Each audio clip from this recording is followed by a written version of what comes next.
ওকে,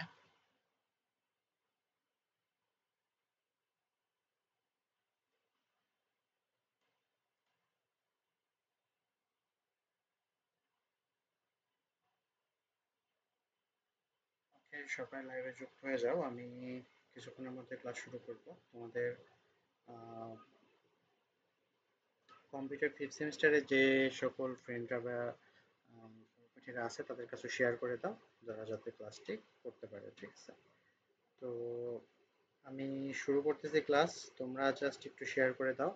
আর কে কোথায় থেকে আমাদের ক্লাসটি করতেছো সেই জিনিসটা অবশ্যই একটু জানাবা। ঠিক আছে?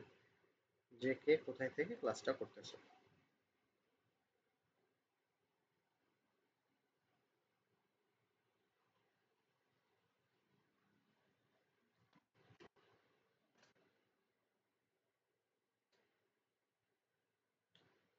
ওকে, জাস্ট একটু শেয়ার করে দিই।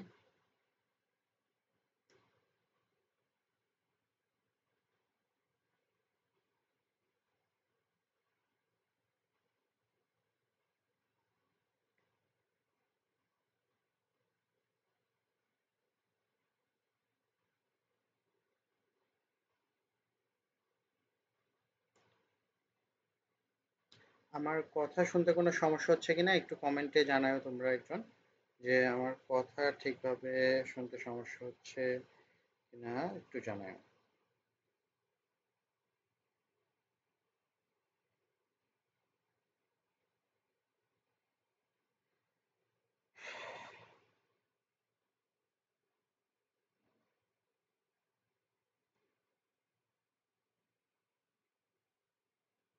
ওকে,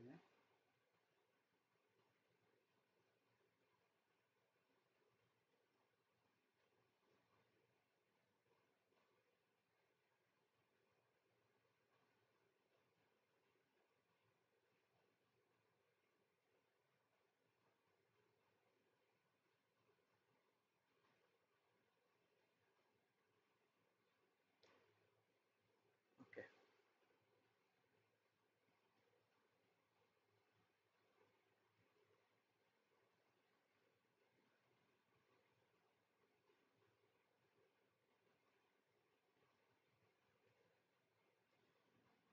ঠিক আছে, শুরু করি। তো তোমরা জাস্ট একজন কমেন্ট করে একটু জানাও যে কথা ঠিকভাবে শোনা যাচ্ছে কিনা। ঠিক আছে? জাস্ট কমেন্ট করে জানাও যে কথা শোনা যাচ্ছে কিনা ঠিকভাবে। কথা শোনা না গেলে তাহলে আমি একটু সাউন্ডটা ক্লিয়ার করার চেষ্টা করব। আর নইলে আমি শুরু করতেছি। তো তোমরা শেয়ার করে দাও তোমাদের ফিফথ সেমিস্টার যারা আছে তারা যাতে ক্লাসটি করতে পারে আর কি। ঠিক আছে? তো আমি তোমাদের এই কম্পিউটার আর্কিটেকচার অ্যান্ড মাইক্রোপ্রসেসরের এই ক্লাসটি দুইটা পার্টে নিব। একটা হচ্ছে আজকে নিব হচ্ছে চ্যাপ্টার 1 থেকে চ্যাপ্টার 5 পর্যন্ত, চ্যাপ্টার 5 পর্যন্ত, এবং আগামীকালকে নিব হচ্ছে চ্যাপ্টার 6 থেকে চ্যাপ্টার 10 পর্যন্ত। ঠিক আছে? তো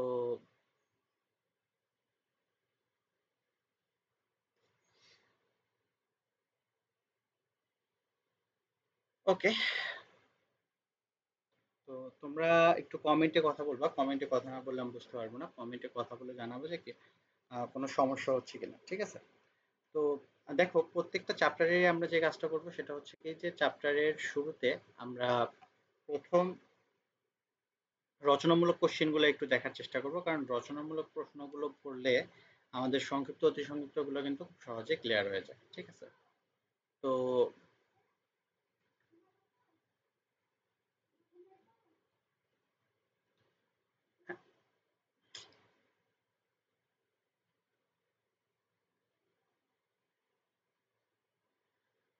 তো শুরু করি। দেখো, প্রথম অধ্যায়ে আমাদের অধ্যায়টা যদি দেখি তাহলে এখানে আমরা সিম্পলি একটা জিনিস, যে simple as possible computer architecture, অর্থাৎ আহ, এই চ্যাপ্টারটাতে প্রথমে আমাদের বলা হচ্ছে যে আমাদের কম্পিউটার আর্কিটেকচার অ্যান্ড মাইক্রোপ্রসেসরের ক্ষেত্রে একদম সবচেয়ে সহজভাবে যদি কম্পিউটার তৈরি করি তাহলে কতটা সহজ কম্পিউটার তৈরি হতে পারে সেই জিনিসটাকে বলা হচ্ছে simple as possible computer architecture. ঠিক আছে? তো একদম সহজ কম্পিউটার হলে সেখানে কি কি এলিমেন্ট থাকবে সেই বিষয়গুলো এখানে বলা হচ্ছে। তো এখানে আমরা বেশ কয়েকটা অতি সংক্ষিপ্ত কোশ্চেন আছে আমাদের। তিনটা সংক্ষিপ্ত কোশ্চেন আছে এবং রচনামূলক কোশ্চেন আছে। তো প্রথমে দুইটা আমরা প্রত্যেকটা চ্যাপ্টারে কি করব, রচনামূলক প্রশ্নগুলো আগে আগে আমরা ক্লিয়ার করব, এরপরে সংক্ষিপ্ত অতি সংক্ষিপ্ত সেটা যেভাবে সিকোয়েন্সিয়ালি পড়লে সুবিধা হবে সেভাবে আমরা দেখব। তো প্রথমেই চ্যাপ্টার চ্যাপ্টার 1 এর আমরা প্রথম যে প্রশ্নটা সেটা হচ্ছে কি simple as possible computer architecture, অর্থাৎ আমাদের আহ, বর্ণনা করো। তো simple as possible computer architecture যদি আমরা আলোচনা করতে যাই তাহলে কি করতে হবে, আমাদের এই কম্পিউটারের যে ব্লক ডায়াগ্রামটা আছে সেই ব্লক ডায়াগ্রামটা অঙ্কন করতে হবে এখানে, এবং ব্লক ডায়াগ্রামে যে এলিমেন্টগুলো আছে সেই এলিমেন্টগুলো সম্পর্কে ছোট ছোট করে ডিসক্রাইব করতে হবে, রচনামূলক প্রশ্ন হিসাবে ইম্পর্টেন্ট। ঠিক আছে, তো আমরা প্রথমে একটা রচনামূলক প্রশ্ন শিখে ফেলি। তো দেখি, simple as possible computer architecture বর্ণনা করা বলতে বোঝাচ্ছে কি, যে আমাদের সবচেয়ে সহজ কম্পিউটারটার ব্লক ডায়াগ্রাম অঙ্কন করে প্রত্যেকটা অংশের আলোচনা করো। তো আমাদের প্রথমে যদি দেখি যে আমরা দেখব যে মাঝামাঝি পর্যায়ে যে বাসটা আছে এখানে লেখা আছে ডাব্লিউ বাস, এটাই হচ্ছে মেইন বাস আমাদের কম্পিউটারের, মানে হচ্ছে কমিউনিকেশন পাথ, এই লাইনের মাধ্যমে সবাই যোগাযোগ করে থাকে। তো এলিমেন্টের কথা যদি বলি কি কি এলিমেন্ট আছে, এখানে প্রথমে আছে হচ্ছে প্রোগ্রাম কাউন্টার, এরপর আছে ইনপুট এন্ড এমএআর মানে মেমোরি অ্যাড্রেস রিডার রেজিস্টার, তারপরে হচ্ছে একটা র্যাম আছে, একটা ইনস্ট্রাকশন রেজিস্টার আছে, একটা হচ্ছে যে আমাদের কন্ট্রোলার বা সিকোয়েন্সার, এটাকে কন্ট্রোলারও বলা হয় সিকোয়েন্সারও বলা হয়, এটা কেন বলা হয় আমরা জানতেছি। এরপর আছে এই ডান সাইডে দেখে অ্যাকুমুলেটর, একটা হচ্ছে অ্যাডার বা সাবট্রাক্টর, অ্যাডার মানে হচ্ছে কি যোগ বা বিয়োগ করার কাজ করে, আর একটা অ্যাডিশনাল বাফার রেজিস্টার, এটাকে বি রেজিস্টার বলা হয়, আউটপুট দেখার জন্য একটা আউটপুট রেজিস্টার, তারপরে হচ্ছে বাইনারি ডিসপ্লে। এখন আমাদের প্রথম কাজ হবে কি, প্রথম কাজ হবে যে এই চিত্রটা অঙ্কন করতে হবে, তাই না? এই চিত্রটাকে অঙ্কন করতে গেলে আমাদের যে জিনিসটা একটু সুবিধা একটু সহজ করে দিতে হবে সেটা হচ্ছে কি, যে প্রত্যেকটা যেমন প্রোগ্রাম কাউন্টারের কাজ কি, ইনপুট এন্ড এমএআর এগুলোর কাজ কি, র্যামের কাজ কি, এই প্রত্যেকটা জিনিসের কাজ কি সেই জিনিসগুলোও বলতে হবে এবং চিত্রটা আঁকতে হবে। তো চিত্রটা আঁকার ক্ষেত্রে মেন একটা বাস থাকবে, এর পাশাপাশি ডান পাশে থাকবে হচ্ছে আমার প্রসেসিং এর জন্য, সরি আমার মানে ডাটাগুলো রেডি করার জন্য কি কি লাগবে, এবং প্রসেসিং এর কাজগুলো করে থাকবে ডান পাশে। ঠিক আছে, তো ডাটাগুলো রেডি করবে বাম পাশে, ডাটাগুলো প্রসেস করবে ডান পাশে। তো ডান পাশে প্রোগ্রাম কাউন্টারের কাজ কি, দেখো প্রত্যেকটা জিনিস ছোট ছোট করে লেখা আছে। প্রোগ্রাম কাউন্টারের কাজ কি, এটা 0000 হতে 1111 পর্যন্ত মানে টোটাল 16টা গণনা করতে পারে, মানে কাউন্ট করে। কি কাউন্ট করে, যে পরবর্তী কোন ইনস্ট্রাকশনটা এক্সিকিউট হবে, মেমোরি অ্যাড্রেসে অ্যালোকেট করা হবে, সেই জিনিসটা কি করে, সে কাউন্ট করে। ঠিক আছে, জিরো থেকে শুরু করে এই 1111 পর্যন্ত কাউন্ট করে। তারপর আছে কি input and memory address register, এটা করে কি, এই যে প্রোগ্রাম কাউন্টার থেকে কাউন্টারের অ্যাড্রেসটি মেমোরি অ্যাড্রেস রেজিস্টারে জমা করে। এখানে একটা রেজিস্টার আছে এমএআর, যত মেমোরি অ্যাড্রেস রেজিস্টার, এখান থেকে এখানে জমা করে এবং এখান থেকে করে কি র্যামে পাঠায় 8 বিটের র্যাম, করে কি এই মেমোরি অ্যাড্রেস রেজিস্টার থেকে 8 বিটের অ্যাড্রেস গ্রহণ করে এবং রিড অপারেশন সম্পন্ন করে। এই read operation memory address register read করতে পারে না, বাট র্যাম হচ্ছে রিড করতে পারে। এই রিড অপারেশনটা সম্পন্ন করা হচ্ছে কি র্যাম। রিড করে আমাদের একটা ইনস্ট্রাকশনে দুইটা আমাদের ইনস্ট্রাকশন রেজিস্টারে কি পাঠায়, একটি ইনস্ট্রাকশন ধারণ করে, যা স্যাপ ওয়ান মানে হচ্ছে আমাদের কম্পিউটারের মাধ্যমে যে ইনস্ট্রাকশন গুলো এক্সিকিউট করা হবে সেই ইনস্ট্রাকশনটাকে কি করা হয়, সে ধারণ করে। এর মাধ্যমে চালানো হয়, যে অপকোড এবং অ্যাড্রেসের সমন্বয়ে গঠিত। অর্থাৎ আমাদের একটা ইনস্ট্রাকশনে কয়টা অংশ থাকে, দুইটা অংশ, একটা হচ্ছে অপকোড মানে অপারেশন মানে কি করতে হবে সেটা বলা হয়, এবং অ্যাড্রেস কোথায় করতে হবে সেই জিনিসটা বলা থাকে আর কি। ঠিক আছে, আহ এরপরে controller sequencer. Controller sequencer signal তৈরি করে যা কম্পিউটারের বিভিন্ন অংশের মধ্যে সমন্বয় সাধন করে। তো কন্ট্রোলার সিকোয়েন্সার, তো এরপরে কি করছে দেখো, আমাদের যে কোনো কম্পিউটার, দেখো এই জিনিসটা মনে রাখবা, এরপরে আমাদের চ্যাপ্টার 10 পর্যন্ত বিভিন্ন জায়গায় বিভিন্ন কম্পিউটার আর্কিটেকচার আমরা একটা জিনিস দেখবো, সেটা হচ্ছে কন্ট্রোলার। তো যেখানে যেখানে কন্ট্রোলার থাকবে, কন্ট্রোলারের কাজ হবে একটাই, সমস্ত কম্পিউটার অর্থাৎ সিপিইউ এর সমস্ত অংশকে নিয়ন্ত্রণ করা, বিভিন্ন ধরনের সিগন্যাল প্রেরণ করা, সিগন্যাল প্রেরণের মাধ্যমে নিয়ন্ত্রণ করা। তো কন্ট্রোলারের কাজই হচ্ছে নিয়ন্ত্রণ করা, সেটা হতে পারে সিপিইউ, অ্যাডার, সাবট্রাক্টর, রেজিস্টার বা আনুষঙ্গিক যাই থাক, সবকিছুকেই কন্ট্রোলার নিয়ন্ত্রণ করে। তো এই জিনিসগুলো ছিল হচ্ছে বাম পাশে, যে এই জিনিস ছোট ছোট জিনিস আমি একটু করে ডিসক্রাইব করে দিলাম, তোমরা একটু দেখে নিলে, এইটুকুই। ঠিক আছে, ওকে। এরপরে দেখো ডান পাশে থাকে অ্যাকুমুলেটর, একটা গুরুত্বপূর্ণ এলিমেন্ট হচ্ছে অ্যাকুমুলেটর। সে কি করে, যে আমাদের কোন 8 বিটের একটা রেজিস্টার, এটাকে একটা রেজিস্টার যা ইমিডিয়েট ফলাফল জমা রাখে যখন কম্পিউটার রান করে। অর্থাৎ আমাদের যে অ্যাডার বা সাবট্রাক্টর যোগ বিয়োগ গুণ ভাগ যা করবে, করার পরে রেজাল্টটা রাখবে কোথায়? অ্যাকুমুলেটর থেকে নিয়ে কাজ করবে, আবার সে অ্যাকুমুলেটরে জমা রাখবে। কাজটা করে কিভাবে আমরা যদি এখানে একটু দেখি, এই যে দেখো অ্যাডার বা সাবট্রাক্টর, অর্থাৎ আমাদের এই যে কম্পিউটার, সেই কম্পিউটার হয় যোগ অথবা বিয়োগ, এই দুইটা কাজের বাইরে অন্য কোনো কাজ করতে পারে না। তো এই দুইটা কাজ করে, যোগ কারে কারে যোগ করবে বা যোগ করতে গেলে আমরা জানি মিনিমাম দুইটা সংখ্যা যোগ করা লাগে বা দুটো সংখ্যার মধ্যে বিয়োগ করা লাগে। তো দুটো সংখ্যা নিবে কোথায় থেকে? একটা হচ্ছে অ্যাকোমোলেটর থেকে নিবে, আর একটা হচ্ছে বি রেজিস্টার থেকে নিবে। অর্থাৎ এই বি রেজিস্টার এবং অ্যাকোমোলেটর দুইটা থেকে নাম্বার যাবে এবং দুইটা নাম্বারকে অ্যাডারের কাজ এক্সিকিউট হলে যোগ করবে এবং সাবট্রাক্টরের কাজ এক্সিকিউট হলে বিয়োগ করবে। এই বিয়োগ করার ফলে যোগ হোক বা বিয়োগ হোক, সেটার ফলাফল কোথায় জমা হবে? সাময়িকভাবে জমা হবে অ্যাকোমোলেটরে। দেন অ্যাকুমুলেটর থেকে সেটা কোথায়? আউটপুট রেজিস্টার নামে আমাদের আরেকটা রেজিস্টার আছে, যেখান থেকে আমরা ডিসপ্লে করি। কোথায় ডিসপ্লে করি? বাইনারি ডিসপ্লেতে। এই বাইনারি ডিসপ্লেতে আমরা ডিসপ্লে করব হচ্ছে আমাদের মানে রেজাল্টটা। তো সেই রেজাল্টটা কোথাও অ্যাকুমুলেটর থেকে আসবে আউটপুট রেজিস্টারে, সেই আউটপুট রেজিস্টার থেকে বাইনারি ডিসপ্লের মাধ্যমে সেই জিনিসটাকে ডিসপ্লে করা হবে।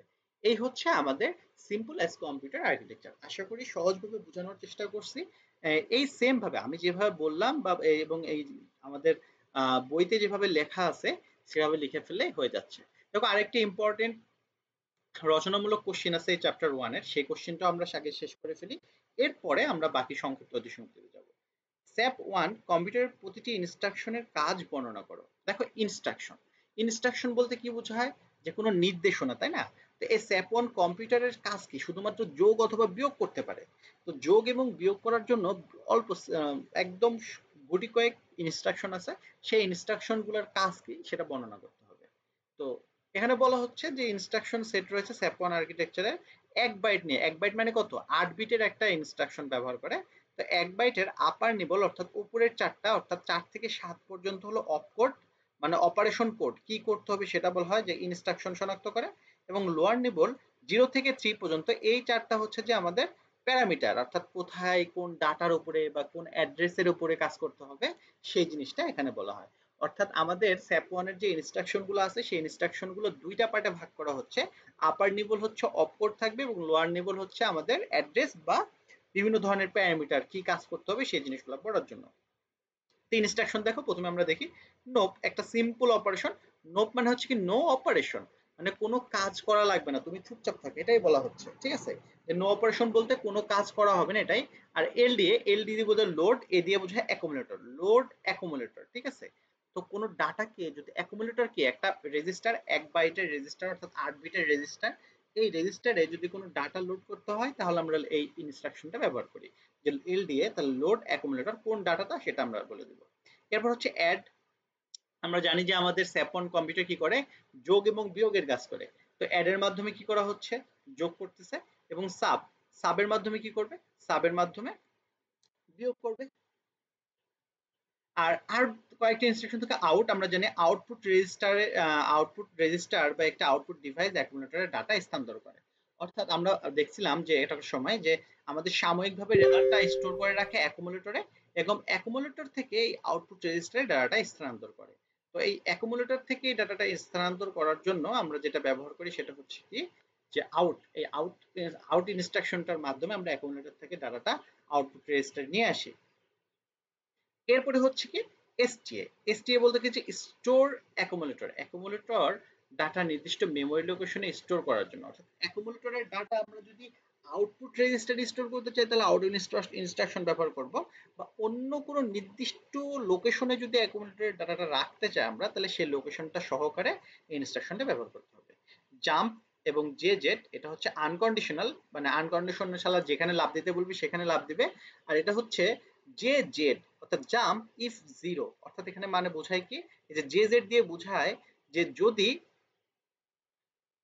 জে জেড দিয়ে বোঝায় কি, যদি আমার ফ্ল্যাগ রেজিস্টার আছে, আমরা চ্যাপ্টার 5 এ যাই দেখবো যে ফ্ল্যাগ রেজিস্টার সম্পর্কে বিস্তার দেখবো।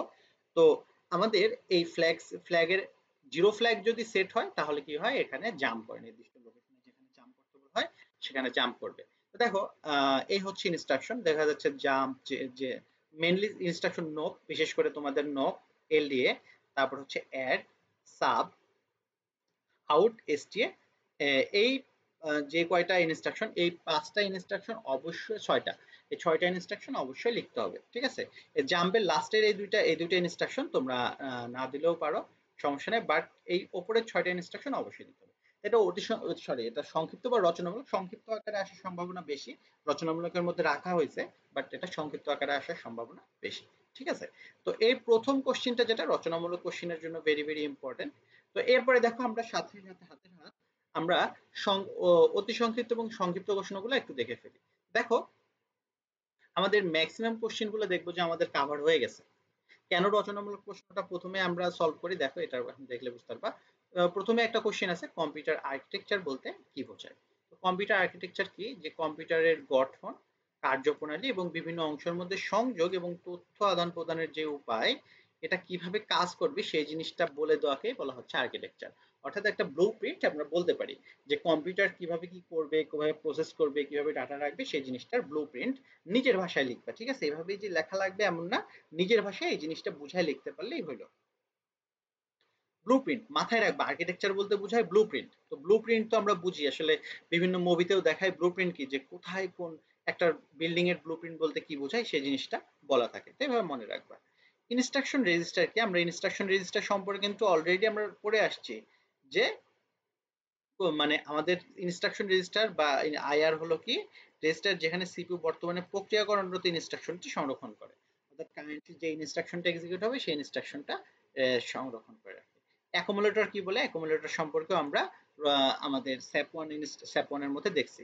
নোপ এবং হল্ট এই দুইটা ইনস্ট্রাকশনের কাজও কিন্তু দেখছি, যে নোপ মানে হচ্ছে নো অপারেশন, হল্ট মানে হচ্ছে কি আমাদের কাজ থামাই দেওয়া। প্রোগ্রাম কাউন্টারের কাজ কি, এই কাজটা আমরা আমরা রচনামূলক প্রথমে দেখছিলাম। এই যে আমাদের প্রোগ্রাম কাউন্টার, এই যে প্রোগ্রাম কাউন্টারের কাজটুকু এখানে আমাদের সুন্দরভাবে দেওয়া আছে। এরপরে আমরা যদি দেখি যে এমএআর মেমোরি অ্যাড্রেস রেজিস্টার, এই জিনিসটাও কিন্তু আমরা এখানে সুন্দরভাবে দেখছি, যে এই যে ইনপুট এবং এমএআর কম্পিউটার চালনা করার সময় প্রোগ্রাম কাউন্টার অ্যাড্রেসটি মেমোরি অ্যাড্রেস রেজিস্টার জমা রাখে, ঠিক আছে। তো এই জিনিসটা এখানে বলা আছে। তো দেখো এই যে কোশ্চেন গুলো দেখলাম, 6টা কোশ্চেনের মধ্যে 5টা কোশ্চেনে কিন্তু আমার রচনামূলক কোশ্চেন থেকে আমরা পেয়ে গেছি। তো এই জন্য আমি বলি যে ফার্স্টে রচনামূলক কোশ্চেন গুলো পড়তে হবে, এরপরে বাকি অতি সংক্ষিপ্ত সংক্ষিপ্ত অনেক কিছুই সহজ হয়ে যাবে।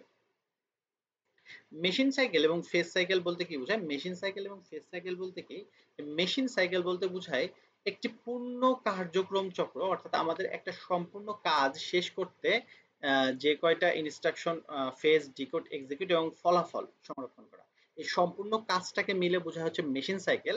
আর ফেজ সাইকেল হচ্ছে মেশিন সাইকেলের অর্ধেক কাজ, অর্থাৎ মেশিন সাইকেলের প্রথম ধাপ, যেখানে কি করা হয়, প্রোগ্রাম কাউন্টার থেকে ইনস্ট্রাকশন অ্যাড্রেস নিয়ে সেই ইনস্ট্রাকশন মেমোরিতে আনা হয়। আমি যদি একটু চিত্র থেকে দেখাই বিষয়টা, দেখো এখানে আমাদের বলছিলাম কি, যে দুইটা পার্ট, বাম পাশের অংশ একটা কাজ করে এবং ডান পাশের অংশ আসে কাজ করে। এই সম্পূর্ণটা কাজ মিলে যে রেজাল্টটা আউটপুট রেজিস্টারে যে রেজাল্টটা দেখায়, এটা পর্যন্ত বলা হচ্ছে কি আমাদের মেশিন সাইকেল। আর যদি আমরা ফেজ সাইকেল বলি, অর্থাৎ ডাটাটাকে প্রোগ্রাম কাউন্টার যে র্যাম পর্যন্ত ডাটাটাকে রিড করে আমাদের কন্ট্রোলার সিকোয়েন্সারের কাছে যে পাঠানো, এই পর্যন্ত যে কাজটা, সেটাকে আমরা বলতে পারি আমাদের ফেজ সাইকেল, ঠিক আছে। তো মেশিন সাইকেল আর ফেজ সাইকেল আশা করি বুঝতে পারছো। আচ্ছা, তোমরা কমেন্ট করলে আমি কমেন্টগুলো দেখতেছি, কমেন্টের রিপ্লাই পরে দিব। আগে একটা করে চ্যাপ্টার শেষ করে নিই, এরপরে রিপ্লাই দিব, ঠিক আছে। তো দেখো সংক্ষিপ্ত কোশ্চেনে আমাদের একটা কোশ্চেন আছে, কোশ্চেন প্রোগ্রামটা ইম্পর্টেন্ট, তো প্রোগ্রামটা স্টার মার্ক, প্রোগ্রামটা ভালোভাবে করতে হবে, প্রোগ্রামটা আসার সম্ভাবনা আছে। স্যাপ ওয়ান ইনস্ট্রাকশন ব্যবহার করে দুটি সংখ্যার যোগ নির্ণয় প্রোগ্রাম। দেখো দুটি সংখ্যার যোগ বলুক আর বিয়োগ বলুক, কাজ কিন্তু শুধু এই যে একটা লাইনে চেঞ্জ হবে, বাকি সবকিছু সেম থাকবে। তো দুইটা অংশে ভাগ করা আছে প্রোগ্রামটা, একটা হচ্ছে ডাটা সেকশন, এটাকে এই সেমিকোলন দিয়ে শুরু করার পরে লেখা হয়, এগুলোকে কমেন্টিং বলে। এটা আমরা যেরকম ডাবল স্ল্যাশ দিয়ে অন্যান্য প্রোগ্রামিং ল্যাঙ্গুয়েজে বা পাইথনে হ্যাশ দিয়ে আমরা কমেন্টিং করি, এরকম অ্যাসেম্বলি ল্যাঙ্গুয়েজে সেমিকোলন দিয়ে কমেন্টিং করা হয়। তো প্রথম লাইন হচ্ছে কমেন্ট, জাস্ট বলে দিছি এটুকু হচ্ছে ডাটা সেকশন, ঠিক আছে। এই অংশটুকু হচ্ছে ডাটা সেকশন। তো প্রথম প্রথম যে লাইনটা,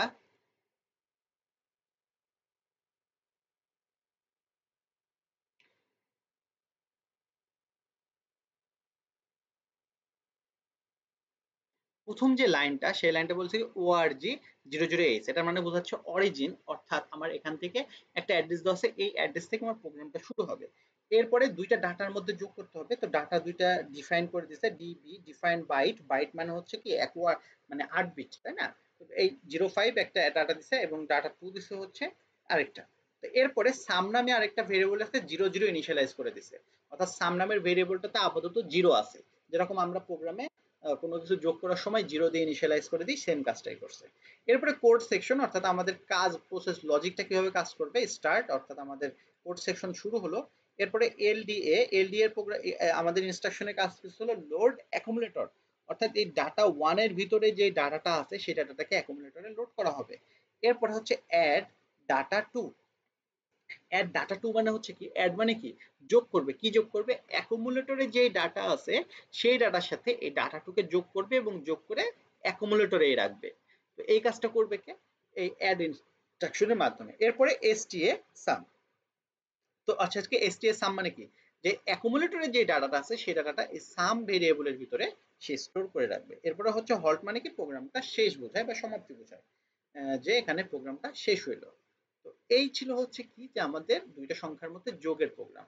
এখন বিয়োগের কথা যদি বলে, এই যে অ্যাড যেখানে দেওয়া আছে এই অ্যাড এর জায়গায় শুধুমাত্র আমরা সাব দিয়ে দিব, তাহলেই হয়ে যাবে।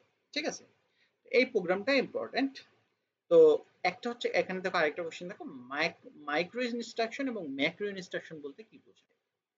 মাইক্রো ইনস্ট্রাকশন এবং ম্যাক্রো ইনস্ট্রাকশন, দেখো সব আমি তোমাদের যখন পড়াচ্ছি অধ্যায়টা শেষ করিনি, তারপরে কিছু কথা বলবো। তো একটা হচ্ছে কি মাইক্রো ইনস্ট্রাকশন, তো মাইক্রো ইনস্ট্রাকশন, আরেকটা হচ্ছে ম্যাক্রো ইনস্ট্রাকশন। তো মাইক্রো ইনস্ট্রাকশন বলতে কি বোঝায়, যে এটি নিম্ন স্তরের নির্দেশনা বা সিপিইউর ভিতরে বিভিন্ন কন্ট্রোল সিগন্যাল পরিচালনা করে। প্রতিটি মেশিন ইনস্ট্রাকশনকে একাধিক মাইক্রো ইনস্ট্রাকশনে ভেঙে সিপিইউ কার্যকর করা হয়। তো আর ম্যাক্রো ইনস্ট্রাকশন হচ্ছে কি, যে অনেকগুলো মাইক্রো ইনস্ট্রাকশন মিলে একটা ম্যাক্রো ইনস্ট্রাকশন গঠিত হয় আর কি। অর্থাৎ মাইক্রো ইনস্ট্রাকশন হচ্ছে ছোট ছোট ইনস্ট্রাকশন, যেই ইনস্ট্রাকশন গুলো সিপিইউতে বিভিন্ন ধরনের কন্ট্রোল সিগন্যাল প্রয়োগ করে আর কি। আর আমাদের বিভিন্ন ধরনের কন্ট্রোল সিগন্যাল, বিভিন্ন ধরনের ইনস্ট্রাকশনের ভেতরে আমাদের বিভিন্ন ধরনের কন্ট্রোল সিগন্যাল, ডাটা সিগন্যাল, বিভিন্ন সিগন্যালের সমন্বয়ে একটা একটা সম্পূর্ণ কাজ হয়। তো এই সম্পূর্ণ কাজটা মিলে যে ইনস্ট্রাকশন করে সেটাকে বলা হচ্ছে ম্যাক্রো ইনস্ট্রাকশন। তো লোয়ার লেভেল ইনস্ট্রাকশন হচ্ছে মাইক্রো ইনস্ট্রাকশন, আর ম্যাক্রো ইনস্ট্রাকশন হচ্ছে উচ্চ স্তরের নির্দেশ, যে একটি নির্দিষ্ট কাজ সম্পন্ন করতে বহু মাইক্রো ইনস্ট্রাকশনকে একত্র করে। অর্থাৎ একটা সম্পূর্ণ কাজ শেষ করতে যতগুলো ইনস্ট্রাকশন প্রয়োজন সবগুলোকে একত্র করে তৈরি হয় একটা ম্যাক্রো ইনস্ট্রাকশন। তো এই ছিল হচ্ছে মাইক্রো ইনস্ট্রাকশন এবং ম্যাক্রো ইনস্ট্রাকশন। তো দেখো এই যে স্যাপ ওয়ানে ব্যবহৃত ইনস্ট্রাকশন গুলোর নাম লেখো। আমাদের রচনামূলক প্রশ্নে আমরা দেখছিলাম যে বর্ণনা করে ইনস্ট্রাকশন গুলো, আর এখানে শুধু নাম লিখতে বলা হয়েছে, যেমন এলডিএ, অ্যাড, তারপর হচ্ছে সাব, আউট, হল্ট, এই যে ইনস্ট্রাকশন গুলো আছে সেই ইনস্ট্রাকশন গুলোর কাজ। তো ইনস্ট্রাকশন গুলো দেখতে বলে বিভিন্ন জায়গায় আসতে পারে, অতি সংক্ষিপ্ত আকারে আসতে পারে, সংক্ষিপ্ত আকারে আসতে পারে, রচনামূলক আকারে আসতে পারে। তো এই জন্য ইনস্ট্রাকশন মানে আমাদের প্রথমে রচনামূলক প্রশ্ন দুইটা সলভ করে ফেলতে হবে চ্যাপ্টার 1 এর, এরপরে বাকি জিনিসগুলো করতে হবে আর কি। ওকে, তোমাদের কমেন্টগুলো আমি একটু আনসার করি, যে সব পাস করিয়ে দেন ভাই। আচ্ছা, পাস ইনশাল্লাহ করবে না, ভালো রেজাল্ট করবে ইনশাল্লাহ। তোমাদের পূর্বের ব্যাচের, অর্থাৎ তোমরা তোমাদের বড় ভাইয়া যারা এখন সপ্তম পর্বে আছে, তারা যখন ফিফথ সেমিস্টারে ছিল তখন সেই সময় আমি অন্য এক জায়গায় ছিলাম, তো সেই সময় এই কম্পিউটার আর্কিটেকচার কোর্সটা নেওয়া হয়েছিল না। লাস্টে পরীক্ষার আগের সময় তারা রিকোয়েস্ট করে যে ভাইয়া একটা কোর্স নেন, একটা ক্লাস নেন, বা ছোট করে হলেও একটা কোর্স নেন। তো পরীক্ষার আগে আগে তাদের কিছু ক্লাস নিয়ে নিই, তো সেখান থেকে তারা ভালো কোর্স করছিল আল্লাহর রহমতে। তো তোমরা ক্লাসটায় আজকে এবং আগামীকাল 2 দিন ক্লাস করো, আশা করা যায় তোমাদেরও পরীক্ষা ভালো হবে। আচ্ছা, পিডিএফটা সবার লাগবে তাই না? পিডিএফটা কি, পিডিএফটা হচ্ছে যে একদমই তোমাদের সেন্সিটিভ বিষয়। তো তারপরেও তোমাদের যেহেতু কঠিন পরীক্ষা এটা, আমি পেজে শেয়ার করে দিব। সবাই ভালো করে পরীক্ষা দাও, পাশ করো, ভালো করো, সমস্যা নাই। বাট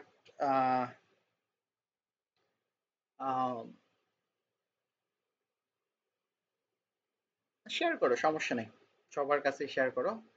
একটা সাবজেক্ট কঠিন, তোমাদের জন্য আমি এটা ওপেন করে দিলাম। এখান থেকে কত মার্ক কমন পড়তে পারলে আল্লাহর রহমতে তোমাদের 100% কমন পড়তে পারে। আর যদি ভাগ্য খারাপ হয় তারপরেও খারাপ করবে না, মিনিমাম 80% কমন পড়বে। আমি আশাবাদী 100% কমন পড়বে।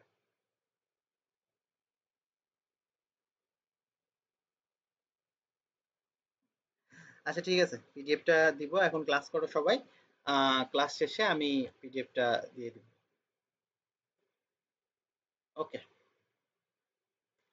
এই হলো চ্যাপ্টার 1 শেষ হলো। এরপরে আমরা চ্যাপ্টার 2 যদি দেখি, কম্পিউটার আর্কিটেকচারের বেসিক্স।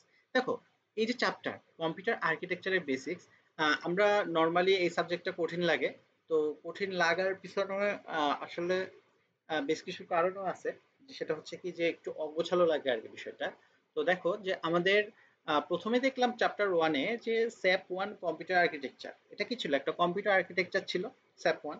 তো সেই আর্কিটেকচারে কি ছিল? কম্পিউটারের একটা স্ট্রাকচার ছিল যেটা ব্লক ডায়াগ্রামের মাধ্যমে আমরা দেখলাম। এরপরে সেখানে কিছু ইনস্ট্রাকশন ছিল, সেগুলো দেখলাম।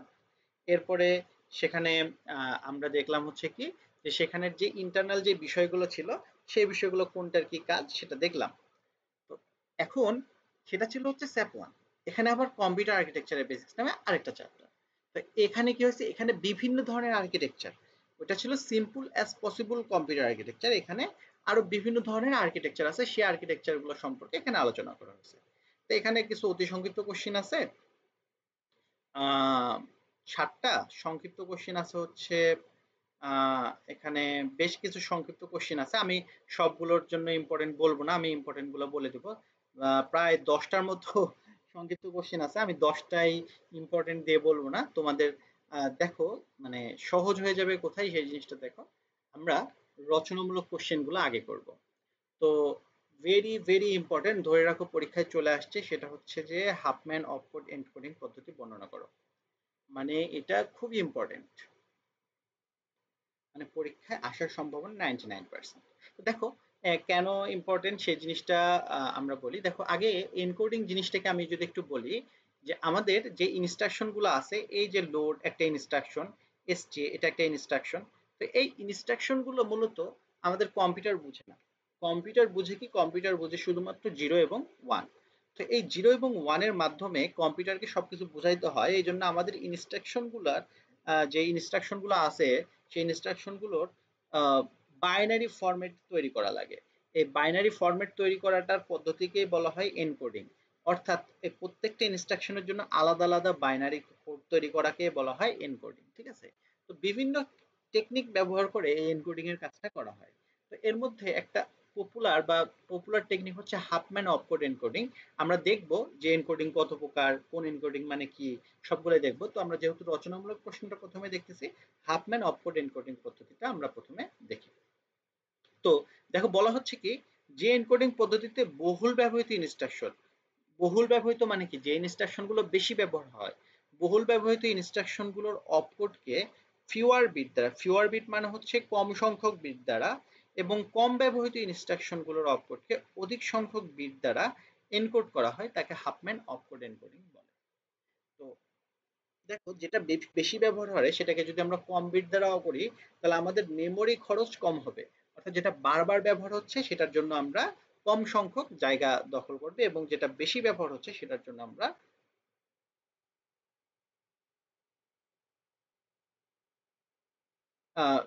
সে সম্পর্কে আমরা আহ, মানে যেটা কম ব্যবহার হচ্ছে সেটা থেকে আমরা বেশি সংখ্যক বিট রাখবো, এবং খুব বেশি ব্যবহার করা আমাদের ইনস্ট্রাকশনকে কম সংখ্যক বিট রাখবো।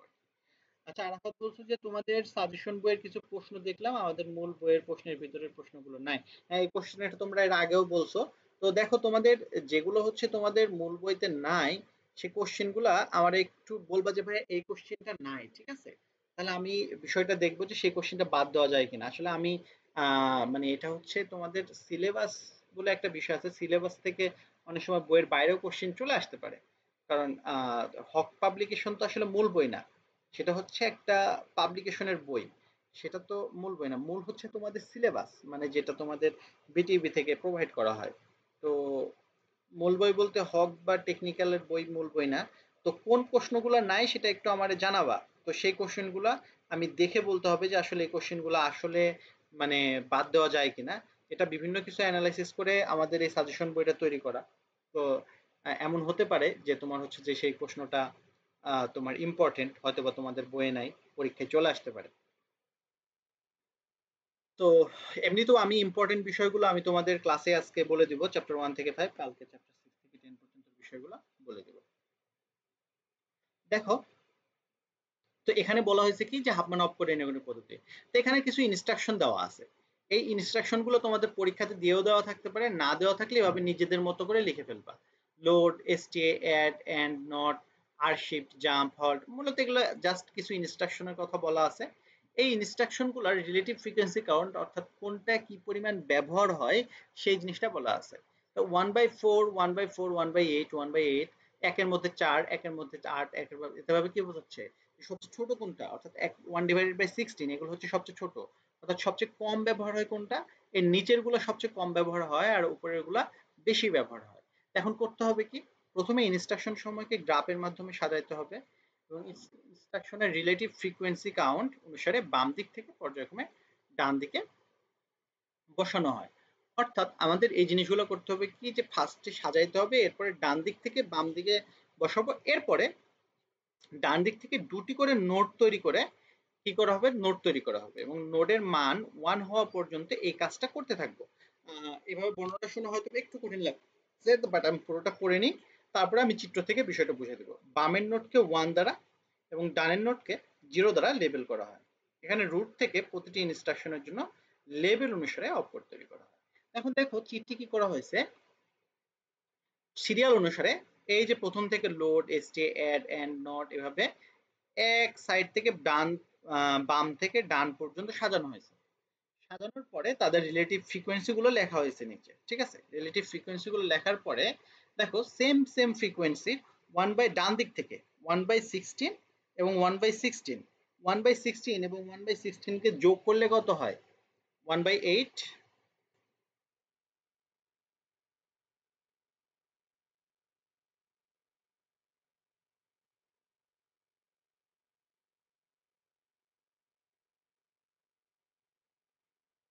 তো এখানে এই যে এই দুইটাকে যদি যোগ করা হয়, ঠিক আছে, তো যোগ করলে হবে কি, যোগ করলে হবে 1/8।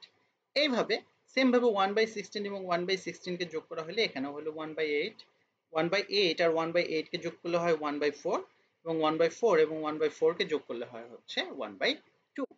এখন দেখো সেম ভাবে আবার ডান দিক থেকে 1/8 এবং 1/8 কে যোগ করলে হয় 1/4, আর এখানে তো 1/4 দুইটা নাই, সেজন্য এখানে রেখে দিলাম, 1/2 আর নাই সেজন্য রেখে দিলাম। এই 1/4 আর এই 1/4 দুইটাকে যোগ করলে হয় 1/2 এবং এই 1/2 এবং এই 1/2 কে যোগ করলে হয় 1। তো এই যে 1 যোগ করে করে শেষ পর্যন্ত 1 হওয়া পর্যন্ত এই কার্যক্রমটা আমরা চালাই গেলাম। এখন এই যে বলা হয়েছে কি, এই যে প্রত্যেকটা যে নোডের এজ, তো এই এজ গুলোকে করা হয়েছে কি, বাম দিকেরটাকে বলা হচ্ছে 1 দ্বারা এবং ডান দিকেরটাকে 0 দ্বারা। আবার সেম ভাবে এখানে বাম দিকেরটাকে 1, ডান দিকেরটা 0, বাম দিকেরটাকে 1 দ্বারা আর ডান দিকেরটা 0 দ্বারা। এইভাবে প্রত্যেকটাকে করা হলো কি, প্রত্যেকটাকে মার্কিং করা হলো।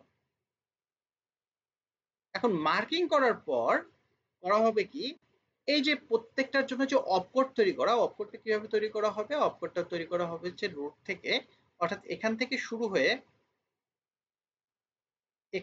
শুরু হয়ে আমাদের করা হবে কি, যে সাপোজ এই লোডের জন্য এখানে মান আছে 1, আর এই লোড পর্যন্ত যাইতে গেলে এই রাস্তা দিয়ে যাইতে হবে, এখানে মান আছে 1, তাহলে লোডের জন্য আমাদের মান হবে হচ্ছে 1 1, ঠিক আছে।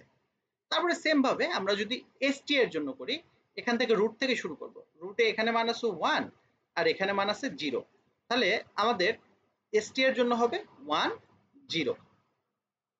সেম ভাবে আমরা যদি অ্যাড এর জন্য দেখতে চাই, তো অ্যাড এর জন্য সেম ভাবে রুট থেকে কোন পর্যন্ত যাইতে হবে, এই পর্যন্ত যাইতে হবে। তো আমরা করব কি, রুট থেকে এই পর্যন্ত যদি যায় তাহলে আমাদের কি হচ্ছে, এখানে আছে 0, প্রথম হচ্ছে 0, তারপর হচ্ছে 1, তারপর হচ্ছে 1, তাহলে অ্যাড এর জন্য হবে কি 0 1 1। এভাবে রুট থেকে প্রত্যেকটা ইনস্ট্রাকশন পর্যন্ত যাইতে 0 1 0 1 করে করে যেই কোডটা তৈরি হয়, সেই কোডটাই হবে হচ্ছে তার জন্য অপ কোড। তো এইভাবে আমাদের প্রত্যেকটা জিনিসের জন্য অপ কোড তৈরি করতে হবে। এই হলো হচ্ছে আমাদের হাফম্যান অপ কোড এনকোডিং। তাহলে করতে হবে কি, আমি আরেকবার প্রথম থেকে বলি। প্রথমে হচ্ছে আমাদের জাস্ট নরমালি একটা সংজ্ঞা দিতে হয় প্রত্যেকটা কোশ্চেন এজ ইট ইজ। এরপর হচ্ছে এটা তোমাদের পরীক্ষাতে এই টেবিলটা দেওয়া থাকতে পারে, দেওয়া থাকলে তো সেই অনুযায়ী লিখবা, আর দেওয়া না থাকলে এরকম নিজের মতো করে সাজায় নিবা, যে এরকম 8টা ইনস্ট্রাকশন রিলেটিভলি একটা 1/4 দুইটা দিবা, 1/8 দুইটা দিবা, 1/16 চারটা দিবা, দিয়ে তাহলে সহজ হবে। দিয়ে তারপরে এই পর্যায়ক্রমে এই এই অংশটুকু যে তোমার লেখায় লাগবে এটা জরুরি না, এটা তোমার কি করতে হবে, গ্রাফটা আঁকাইতে হবে।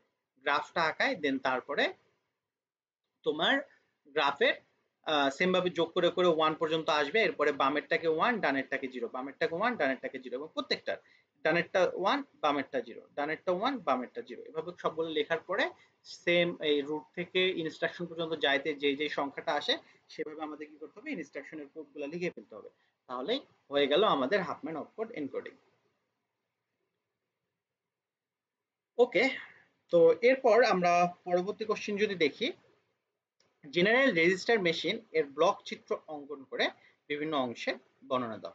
জেনারেল রেজিস্টার মেশিন, আমাদের বিভিন্ন ধরনের কম্পিউটার স্ট্রাকচার আছে, আমি বললাম এর মধ্যে একটি হচ্ছে জেনারেল রেজিস্টার স্ট্রাকচার মেশিন বা কম্পিউটার, ঠিক আছে। তো আমাদের এই চ্যাপ্টারে এই সংক্ষিপ্ত কোশ্চেনের মধ্যে আছে, আমাদের আরো বা রচনামূলক কোশ্চেনের মধ্যেও আমরা যদি দেখি যে হ্যাঁ রচনামূলক কোশ্চেনের মধ্যেও আছে। তো দেখো এখানে কোশ্চেন অনেক, প্রশ্ন অনেক মনে হইতে পারে, বাট প্রশ্নগুলো একটা প্রশ্ন পড়লেই আমাদের 4টা বা 3টা প্রশ্নের আনসার হয়ে যাবে, ঠিক আছে। 3টা প্রশ্নের আনসার একটা প্রশ্নতেই আছে।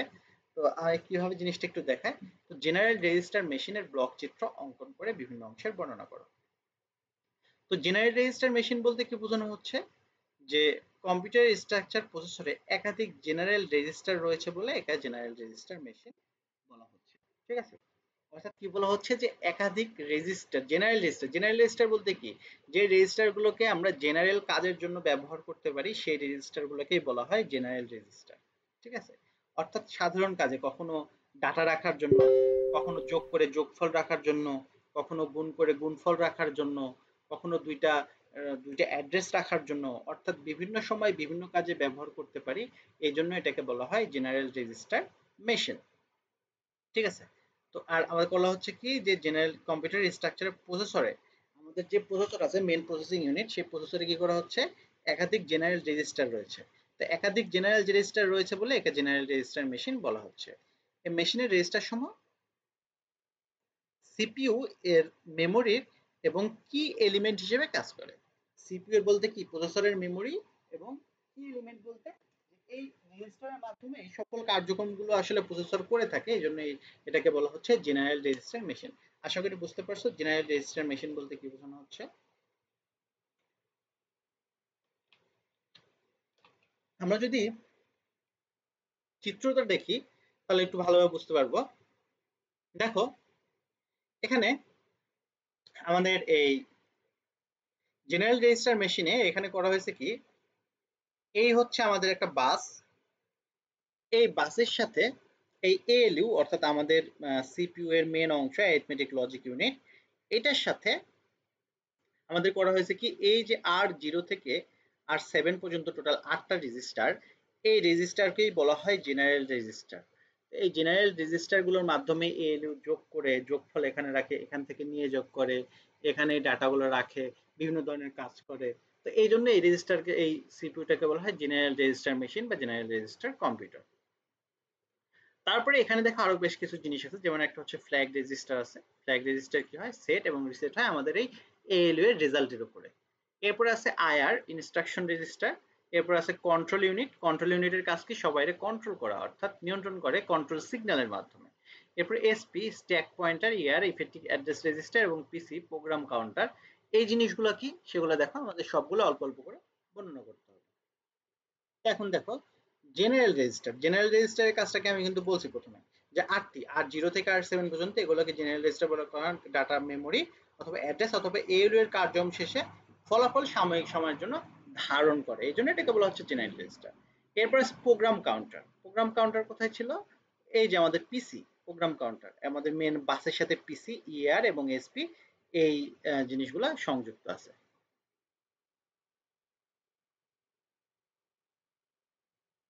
ওকে, তো প্রোগ্রাম কাউন্টারের কাজ কি, ইনস্ট্রাকশন নির্বাহের ধারাবাহিকতা, অর্থাৎ এটি পরবর্তী কোন ইনস্ট্রাকশন নির্বাহ হবে তার অ্যাড্রেসটা ধারণ করে রাখে, অর্থাৎ কাউন্ট করে একের পর এক সিকোয়েন্সিয়ালি কোন পরে কোন ইনস্ট্রাকশন নির্বাহ হবে সেই জিনিসটা প্রোগ্রাম কাউন্টার করে থাকে। তারপরে ইফেক্টিভ অ্যাড্রেস রেজিস্টার, ইফেক্টিভ মানে হচ্ছে কি বর্তমানে যেটা ব্যবহার হচ্ছে সেই অ্যাড্রেস ধারণ করে হচ্ছে ইআর, অর্থাৎ ইআর কি করে বর্তমানে যেই ডাটাটা ব্যবহার হচ্ছে সেই ডাটার অ্যাড্রেসটা ধারণ করে রাখা হচ্ছে ইফেক্টিভ অ্যাড্রেস রেজিস্টার। আর এরপর আছে স্ট্যাক পয়েন্টার। স্ট্যাক পয়েন্টার করে কি স্ট্যাকের সর্বোচ্চ শেষে একটা স্ট্যাক দেখতে কেমন, একটা স্ট্যাক দেখতে এরকম, এরপরে এখানে বিভিন্ন ধরনের ডাটা থাকে, তো সবার উপরে যে ডাটাটা থাকে সেই ডাটাটা কি করে সেই ডাটাটার অ্যাড্রেস সে ধারণ করে রাখে, সবার উপরের ডাটাটার অ্যাড্রেস ধারণ করে রাখা হচ্ছে কি স্ট্যাক পয়েন্টার।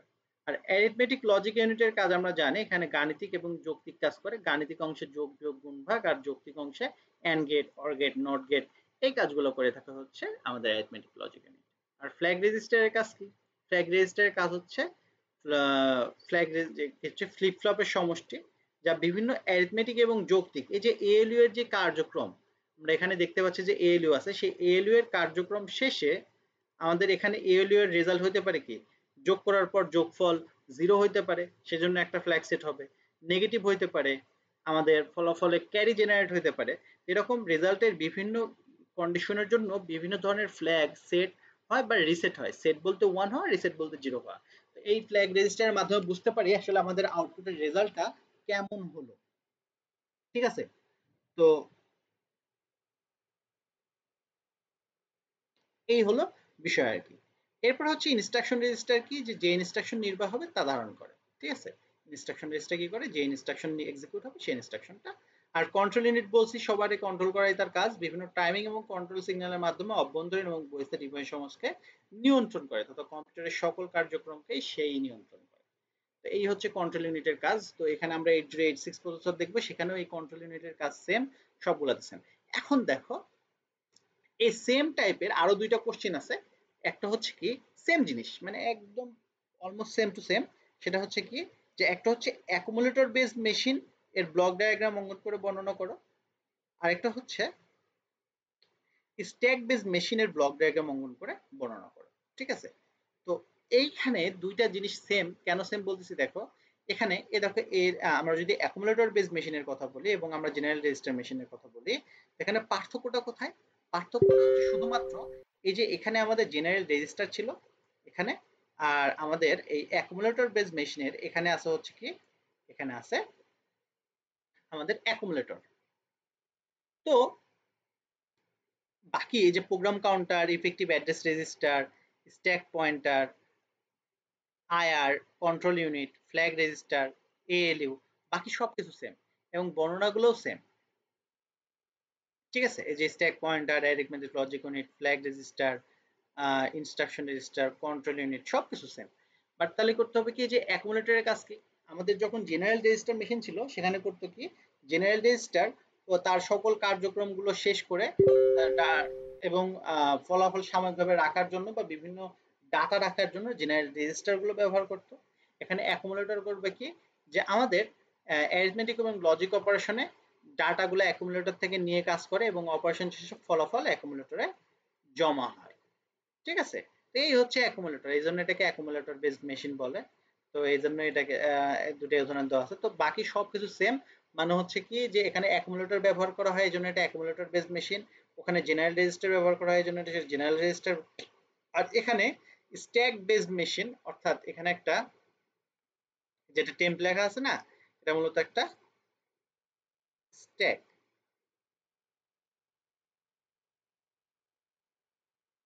ঠিক আছে। এই স্ট্যাক বেস মেশিন কি করে স্ট্যাক ব্যবহার করা হয় এখানে, সেজন্য এটা স্ট্যাক বেস মেশিন। বাকি সবকিছু কিন্তু সেম, এই যে ফ্ল্যাগ রেজিস্টার বাকি সব স্ট্রাকচার একদম হুবহু সেম সেগুলোর মতো। তো এই যে তিনটা কোশ্চেন মানে এগুলোর ক্ষেত্রে কিন্তু আসলে আমাদের আলাদাভাবে মানে তিনটা কোশ্চেন মুখস্থ করার কোনো দরকার নাই, জাস্ট একটা কোশ্চেন ভালো করে এই যে যেই general register, program counter, instruction, তারপর হচ্ছে effective address register, stack pointer, arithmetic logic unit, flag register, এই যে যে পয়েন্টগুলো আছে সেই পয়েন্টগুলো একটা প্রোগ্রাম থেকে প্রশ্ন থেকে ভালো করে পড়ে নিলে বাকি দুটো প্রশ্ন যেটাই আসুক সেটা কিন্তু লেখা যাচ্ছে আর কি। তো এই জিনিসটাই তোমাদের আমি বুঝালাম আর কি। আর এরপরে এখন যেটা আসে সেটা হচ্ছে কি যে আমাদের চ্যাপ্টার 2 এর এই কোশ্চেনগুলো ছিল হচ্ছে রচনামূলক কোশ্চেন ইম্পর্টেন্ট। এখন যদি আমি যদি দেখি অতি সংক্ষিপ্ত এবং সংক্ষিপ্তর ক্ষেত্রে এখানে বেশ কিছু আছে, আমি সবগুলো পড়তে বলবো না, তোমাদের জন্য যেটা সহজ হয়। দেখো অতি সংক্ষিপ্ত, আরআইএসসি বলতে কি বোঝায় এটা আমরা সংক্ষিপ্তের মধ্যে পাবো, ঠিক আছে। সিআইএসসি বলতে কি বোঝায় এটা আমরা পাবো সংক্ষিপ্তের মধ্যে। অপকোড এনকোডিং এবং প্যারালাল প্রসেসিং পদ্ধতির নাম লেখো। দেখো এই অপকোড এনকোডিং বেশ কয়েকটা ক্যাটাগরি আছে, এটারও আরো একটা কোশ্চেন আছে, তো সেখান থেকে আমরা দেখবো আর কি। তারপরে হচ্ছে ডিপিইউ। ডিপিইউ হচ্ছে কি আমাদের সিপিইউ এর মতো একটা জিনিস। সিপিইউ করে সেন্ট্রাল প্রসেসিং ইউনিট, আর ডিপিইউ হচ্ছে ডাটা প্রসেসিং ইউনিট, অর্থাৎ ডাটা প্রসেসিং এর কাজটা করে থাকে আর কি। প্রোগ্রাম কাউন্টারের কাজ কি? প্রোগ্রাম কাউন্টারের কাজ আমরা রচনামূলকে দেখে আসছি, ইফেক্টিভ অ্যাড্রেস রেজিস্টারের কাজ দেখে আসছি, ফ্ল্যাগ রেজিস্টারের কাজটা আমরা সেখান থেকে পড়ে আসছি। তো এই হলো বিষয়। তো দেখা যাচ্ছে অতি সংক্ষিপ্ত কোশ্চেন তেমন একটা পড়াই লাগতেছে না এখান থেকে, জাস্ট একটা কোশ্চেন ডিপিইউ বলতে কি বোঝায় এই জিনিসটা দেখা লাগতেছে আলাদাভাবে। এরপরে দেখো আমাদের আর্কিটেকচার আসলে বিভিন্ন প্রকার মেশিনের বৈশিষ্ট্য। এই যে কোশ্চেনটা আমাদের আর্কিটেকচার অনুযায়ী আমরা এই অধ্যায়ে ৩ ধরনের বৈশিষ্ট্য কম্পিউটার দেখছি। একটা হচ্ছে জেনারেল রেজিস্টার মেশিনের বৈশিষ্ট্য, আরেকটা হচ্ছে অ্যাকুমুলেটর বেসড মেশিনের বৈশিষ্ট্য, আরেকটা হচ্ছে স্ট্যাক বেসড মেশিনের বৈশিষ্ট্য। এই ৩টা মেশিনের বৈশিষ্ট্য হচ্ছে কি যে আমাদের জেনারেল রেজিস্টার কেমন ধরনের হয়, অ্যাকুমুলেটর কেমন ধরনের হয়, এই ৩টা জিনিসই জাস্ট বলা আছে। তো রেজিস্টার কত প্রকার হয়? আসলে রেজিস্টার হয় ২ ধরনের। আরেকটা কোশ্চেন, এটা ইম্পর্টেন্ট, এত বেশি ইম্পর্টেন্ট না, মোটামুটি ইম্পর্টেন্ট। রেজিস্টার কত প্রকার ও কি কি? ২ ধরনের রেজিস্টার হয়, একটা হচ্ছে জেনারেল পারপোজ রেজিস্টার আর একটা হচ্ছে ডেডিকেটেড রেজিস্টার। তো এই যে জেনারেল পারপোজ রেজিস্টার কি, ডেডিকেটেড রেজিস্টার কি, এটা কিন্তু সংক্ষিপ্ত কোশ্চেন আকারে আসতে পারে। জেনারেল পারপোজ রেজিস্টার বলতে কি বোঝায়? যে সকল রেজিস্টার সমূহ আমরা রচনামূলক কোশ্চেনে দেখে আসছি, যে সকল রেজিস্টার সমূহ ব্যবহারকারী প্রোগ্রাম দ্বারা অ্যাক্সেস করা যায় তাকে জেনারেল পারপোজ রেজিস্টার, অর্থাৎ জেনারেল পারপোজে আমরা ব্যবহার করতে পারবো, সেজন্য সেটা জেনারেল পারপোজ রেজিস্টার। আর ডেডিকেটেড রেজিস্টার কি? স্পেসিফিক ডেডিকেটেডলি কোনো একটা কাজের জন্য সেটাকে ফিক্সড করা আছে, সেজন্য সেগুলো হচ্ছে ডেডিকেটেড রেজিস্টার। তো যে সকল রেজিস্টার সমূহ ব্যবহারকারী প্রোগ্রাম দ্বারা অ্যাক্সেস করা যায় না, মাইক্রোপ্রসেসর কর্তৃক ব্যবহৃত হয়, তাকে ডেডিকেটেড রেজিস্টার বলে। যেমন হচ্ছে পিসি প্রোগ্রাম কাউন্টার, এই প্রোগ্রাম কাউন্টের কাজ করে, মানে পরবর্তী কোন ইনস্ট্রাকশন এক্সিকিউট হবে। এসপি স্ট্যাক পয়েন্টার, স্ট্যাকের টপ অ্যাড্রেস ধারণ করে। আইআর ইনস্ট্রাকশন রেজিস্টার, বর্তমান কোন ইনস্ট্রাকশন এক্সিকিউট হচ্ছে। এসআর তো এরকম MAR memory address register, memory buffer register, এগুলো সবগুলো কি করতেছে? এগুলো সবগুলো হচ্ছে আমাদের স্পেসিফিক কাজের জন্য ব্যবহার করা হচ্ছে, এর বাইরে কোনো কাজ সে করতে পারবে না। তারপরে দেখো এখানে কিছু সংক্ষিপ্ত কোশ্চেন আছে। পিসি এসপি ইআর আইআর এর কাজ। তো পিসি হচ্ছে প্রোগ্রাম কাউন্টার, এটা আমরা অলরেডি পড়ে আসছি। এরপর হচ্ছে যে এসপি স্ট্যাক পয়েন্টার, স্ট্যাক পয়েন্টারের কাজ আমরা জানি, effective address register. IR instruction register. এগুলো আমরা রচনামূলক কোশ্চেনে সবগুলাই দেখে আসছি। এখানে আলাদাভাবে তোমরা আবার রিক্যাপ করতে পারো বা এক জায়গা থেকে পড়লে ভালো, মানে একবারই পড়ে সেটাই ভালো করে পড়ে রাখবে এবং জিনিসটা জাস্ট ক্লিয়ার থাকবে যে আসলে কি পড়ছি, এটা কোথায় কোথায় আসতে পারে। মানে গাধার মতো সবকিছু না পড়ে দেখা যাচ্ছে যে তোমার একটু বুদ্ধি করে পড়লে অল্প পড়াতেই দেখা যায় যে বেশি কোশ্চেন কাভার হয়ে যায় আর কি। তুমি একটা কোশ্চেন পড়ে তোমার দেখা যাচ্ছে 5টা অতি সংক্ষিপ্ত কোশ্চেন, 2টা সংক্ষিপ্ত কোশ্চেন, একটা রচনামূলক কোশ্চেন হয়ে গেল। তো সেটা ইম্পর্টেন্ট জিনিস রচনামূলকের জন্য ইম্পর্টেন্ট, সংক্ষিপ্তের জন্য ইম্পর্টেন্ট, অতি সংক্ষিপ্তের জন্য ইম্পর্টেন্ট। এই কনসেপ্টটা বুঝতে হবে। তোমার ইম্পর্টেন্ট জিনিসটা আগে পড়তে হবে। সেটা রচনামূলক কোশ্চেন করলে আমার বাকি জিনিসগুলো কাভার হয় বেশি, বিশেষ করে এই বইয়ের জন্য তো অবশ্যই। ওকে, তারপরে দেখি আমরা আরেকটা ইম্পর্টেন্ট কোশ্চেন, সেটা হচ্ছে কি যে এএলইউ এবং কন্ট্রোল ইউনিটের কাজ। এএলইউ এবং কন্ট্রোল ইউনিটের কাজ তো আমরা জানি অলরেডি। তারপর আবার যদি একটু দেখি যে কন্ট্রোল ইউনিটের কাজ কি, যে বিভিন্ন ধরনের টাইমিং এবং কন্ট্রোল সিগন্যাল, টাইমিং এবং কন্ট্রোল সিগন্যালের মাধ্যমে করে কি যে অভ্যন্তরীণ এবং বাহ্যিক যত ধরনের ডিভাইস আছে কম্পিউটারে সবাইকে কন্ট্রোল বা নিয়ন্ত্রণ করাই হচ্ছে তার কাজ। আর অ্যারিথমেটিক এবং লজিক ইউনিটের কাজ কি বা এএলইউ এর কাজ কি, যে অ্যারিথমেটিক অর্থাৎ গাণিতিক যোগ বিয়োগ গুণ ভাগ, এবং লজিক্যাল অর্থাৎ লজিক্যাল যৌগিক যৌক্তিক যে এন্ড অর এক্সঅর নট, এগুলো কাজ করে থাকে হচ্ছে আমাদের এল। এরপর আরেকটা দেখো যে অপকোডের অপকোড এনকোডিং এর প্রকারভেদ। প্রকারভেদ গুলো একটু দেখে রাখতে হবে। একটা হচ্ছে কি দেখো expanding opcode encoding, block code opcode encoding এবং হাফম্যান অপকোড এনকোডিং, যেটা আমরা এই চ্যাপ্টারের শুরুতেই দেখছি হাফম্যান অপকোড এনকোডিং, তাই না? তো এই যে অপকোড এনকোডিং এর 2টা কোশ্চেন আমরা একটু দেখব। একটা হচ্ছে কি যে এক্সপ্যান্ডিং অপকোড এনকোডিং এবং Huffman opcode encoding. Expanding opcode encoding মানে হচ্ছে কি যে যে অপকোড এনকোডিং এর পদ্ধতিতে বিভিন্ন পরিস্থিতিতে সুবিধাজনক বিট, কখনো ছোট বিট ব্যবহার করা হয়, কখনো বড় বিট ব্যবহার করা হয়, এটা পরিস্থিতি অনুযায়ী, যে আমাদের মেমোরি স্পেস কেমন আছে, আমাদের প্রসেসিং এর সময় কেমন, এগুলো বিভিন্ন কিছু বিবেচনা করে আমাদের এক্সপ্যান্ডিং অপকোড এনকোডিং পদ্ধতি কাজ করে। আর হাফ ম্যান অপকোড এনকোডিং যেই অপকোডটা বেশি ব্যবহার হয় সেটাকে কম বিট দ্বারা, আর যেই অপকোডটা কম ব্যবহার হয় তাকে বেশি বিট দ্বারা এনকোডিং করা হয়, যেমন আমরা প্রথমেই দেখছিলাম। তো সেটাকে বলা হচ্ছে হাফ ম্যান অপকোড এনকোডিং। তো এই চ্যাপ্টারে আরেকটা কোশ্চেন দেখা লাগবে, সেটা হচ্ছে আরআইএসসি এবং সিআইএসসি এর মধ্যে তুলনা। তো সহজ জিনিস, মূলত দুইটা জিনিস, একটা হচ্ছে সিআইএসসি মানে বোঝা হচ্ছে কমপ্লেক্স ইনস্ট্রাকশন সেট কম্পিউটার, আর একটা হচ্ছে RISC reduce instruction set computer. তো কমপ্লেক্স ইনস্ট্রাকশন মানে এখানে বলা হচ্ছে কি যে ইনস্ট্রাকশন গুলো জটিল হবে, আর আর হচ্ছে কি রিডিউস ইনস্ট্রাকশন সেট কম্পিউটার। তো এখানে ইনস্ট্রাকশন হবে কি রিডিউস মানে হচ্ছে কম হবে, তাই না, স্বল্প সংখ্যক ইনস্ট্রাকশন হবে। তো ইনস্ট্রাকশনের এই কমপ্লেক্স ইনস্ট্রাকশনের দৈর্ঘ্য পরিবর্তনশীল হয়ে থাকে, আর আমাদের আরআইএসসি তে এখানে ফিক্সড থাকে দৈর্ঘ্য। তো এই পার্থক্যটা একটু দেখে নিও, জাস্ট এটা এটা থাকে এটা এটা থাকে এরকম হানা আকারে। তো এখান থেকে 5 থেকে 7টা পার্থক্য জানা থাকতে হবে, ঠিক আছে। এটাই হচ্ছে চ্যাপ্টার 2 গেল। এরপরে আমরা যদি দেখি চ্যাপ্টার 3, সরি,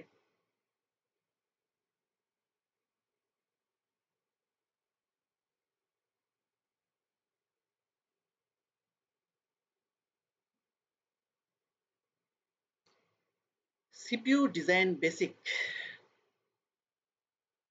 আচ্ছা, তোমাদের কোনো কোশ্চেন আছে? তোমরা কি ক্লাস দেখতেছো একটু?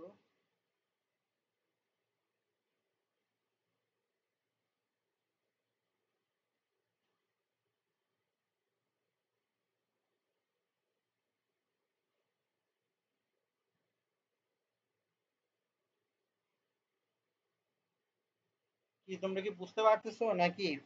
একটু জানাও তোমরা যে কি অবস্থা, বুঝতে পারতেছো নাকি অন্যভাবে বুঝাবো, নাকি ভালো লাগতেছে না ক্লাস বাদ দিয়ে দিব?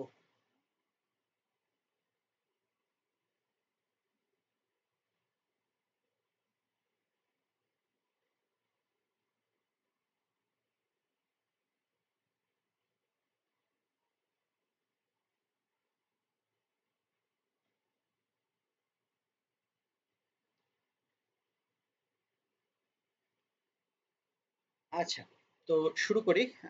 পিডিএফটা মূলত আমাদের পেইড ব্যাচের যারা স্টুডেন্ট আছে তাদের জন্যই মূলত, তাদের হার্ড কপি বই প্রোভাইড করা হয়েছে, সেই পিডিএফটাই এটা।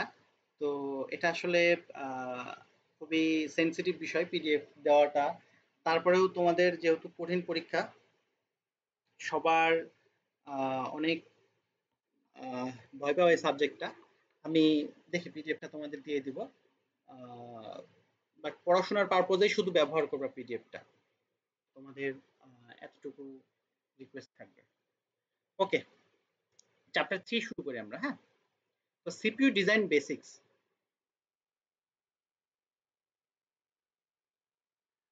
আচ্ছা, আমি এই যে ক্লাসের মধ্যে কিন্তু বলে দিচ্ছি যে এটা এটা ভেরি ইম্পর্টেন্ট, এটা বেশি ইম্পর্টেন্ট, হ্যাঁ। এরপরে তোমরা যেটা করবা সেটা হচ্ছে যে তোমরা আহ, একটু মার্ক করে নিবা নিজে থেকে। আর নিজে থেকে মার্ক করে নিলে হবে কি যে তোমাদের জিনিসগুলো মানে ভালো হবে। আরো আমি আমি বলে দেওয়ার থেকে, অন্ধভাবে দাগাই নেওয়ার থেকে, নিয়ে যদি ক্লাসটা করে একটু মার্ক করে নাও সেটা ভালো হবে। ওকে, তো আমরা দেখি চ্যাপ্টার 3 তে দেখো সিপিইউ ডিজাইন বেসিক্স। তো সিপিইউ ডিজাইন বেসিক্সে এখানে আমাদের যদি দেখো যে অতি সংক্ষিপ্ত কোশ্চেন আছে কয়টা, 4টা অতি সংক্ষিপ্ত কোশ্চেন আছে। সংক্ষিপ্ত কোশ্চেন আছে এখানে আমাদের 4টা 5টা 6টা 7টা 8টা, অনেকগুলা সংক্ষিপ্ত কোশ্চেন আছে 7-8টা, এবং রচনামূলক কোশ্চেন আছে একটা। তো একটা সিপিইউ ডিজাইন বেসিক্স বলতে কি বোঝানো হচ্ছে? সিপিইউ বলতে কি বোঝায়? Central processing unit. তো সেন্ট্রাল প্রসেসিং ইউনিট বা সিপিইউ আমাদের মূলত কম্পিউটার, মানে কম্পিউটারের মেন যে, আমরা কম্পিউটার বলতে কিন্তু মূলত সিপিইউ কেই বুঝে থাকি। অর্থাৎ আমাদের কম্পিউটারের সাথে কিবোর্ড, মাউস, মনিটর, এগুলা কিন্তু additional peripheral device, but mainly computer বলতে আমরা সিপিইউই বুঝি। একটা সিপিইউ বা একটা কম্পিউটার তৈরি করতে গেলে কি কি বিষয় থাকা লাগবে, মানে একটা কম্পিউটারের বেসিক যে এলিমেন্ট গুলো, কোন কোন এলিমেন্ট গুলো আমাদের কম্পিউটারে থাকা লাগবে, সেই জিনিসগুলাই বলা হচ্ছে এই সিপিইউ ডিজাইন বেসিক্স। তো অ্যাজ ইট ইজ মানে আমরা করব কি ফার্স্টে রচনামূলক কোশ্চেনটা শেষ করে ফেলবো। তো এখানের এই যে রচনামূলক প্রশ্নটা আছে, একটাই প্রশ্ন আছে এবং এই প্রশ্নটা ভেরি ভেরি ইম্পর্টেন্ট। ঠিক আছে? একটি সাধারণ সিপিইউ মডেলের বর্ণনা দাও। মানে একটা সাধারণভাবে সিপিইউ যদি ডিজাইন করি তো সেখানে কোন কোন বিষয়গুলো থাকবে সেই বিষয়গুলোর একটা ব্লক ডায়াগ্রাম অঙ্কন করতে হবে এবং ব্লক ডায়াগ্রামে যে বিষয়গুলো আমরা লিখবো সেই বিষয়গুলোর হালকা করে বর্ণনা দিতে হবে যে এটার মানে এটা, এটার মানে এটা, এটার মানে এটা, এরকম। তো এখন একটা সাধারণ সিপিইউ, এখন আমাদের বর্তমান সময়ে যে কম্পিউটারগুলো আমরা ব্যবহার করি সেখানে তো অনেক অনেক কম্পোনেন্ট থাকে, তাই না? বাট একটা সাধারণ নর্মাল সিপিইউতে কি কম্পোনেন্ট থাকতে পারে সেটা আমরা যদি দেখি, দেখা যায় আমাদের দুই ধরনের রেজিস্টার থাকে আমাদের একটা কম্পিউটারে। একটা হচ্ছে কি জেনারেল পারপোজ রেজিস্টার, আরেকটা হচ্ছে ডেডিকেটেড রেজিস্টার। আমরা পূর্বের চ্যাপ্টারে পড়ে আসছি জেনারেল পারপোজ রেজিস্টার কোনগুলা, যেগুলোকে আমরা জেনারেল বা সাধারণ কাজে ব্যবহার করি, বিভিন্ন সময় বিভিন্ন কাজে ব্যবহার করি, সেগুলো হচ্ছে জেনারেল পারপোজ রেজিস্টার। আরেকটা হচ্ছে ডেডিকেটেড রেজিস্টার, যেগুলো স্পেসিফিক ফিক্সড কাজের জন্য ফিক্সড করা আছে, যেগুলো প্রসেসর ব্যবহার করে। এই গেল হচ্ছে আমাদের রেজিস্টার। তো বাম পাশে দুইটা জিনিস আছে, যে জেনারেল পারপোজ রেজিস্টার এবং ডেডিকেটেড রেজিস্টার।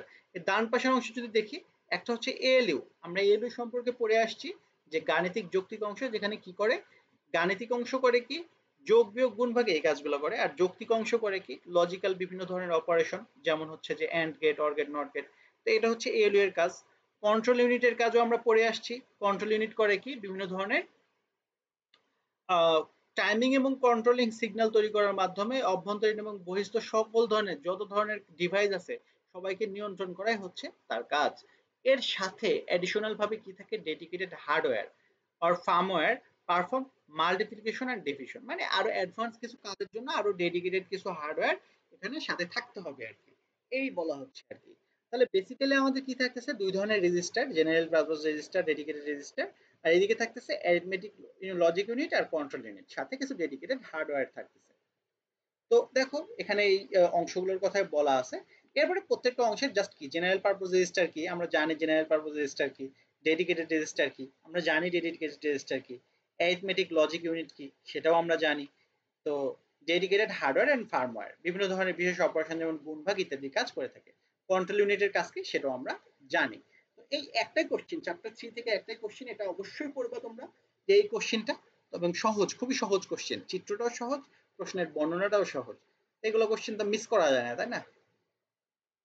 ওকে, তো এরপরে আমরা চলে আসি আমাদের মানে আরো বেশ কিছু বিষয় আছে গুরুত্বপূর্ণ, সেগুলো আমরা প্রথম থেকেই দেখি। যেমন এএলইউ বলতে কি বোঝায়, আমরা কোশ্চেনটা বারবার পড়ছি, আমি আর বললাম না।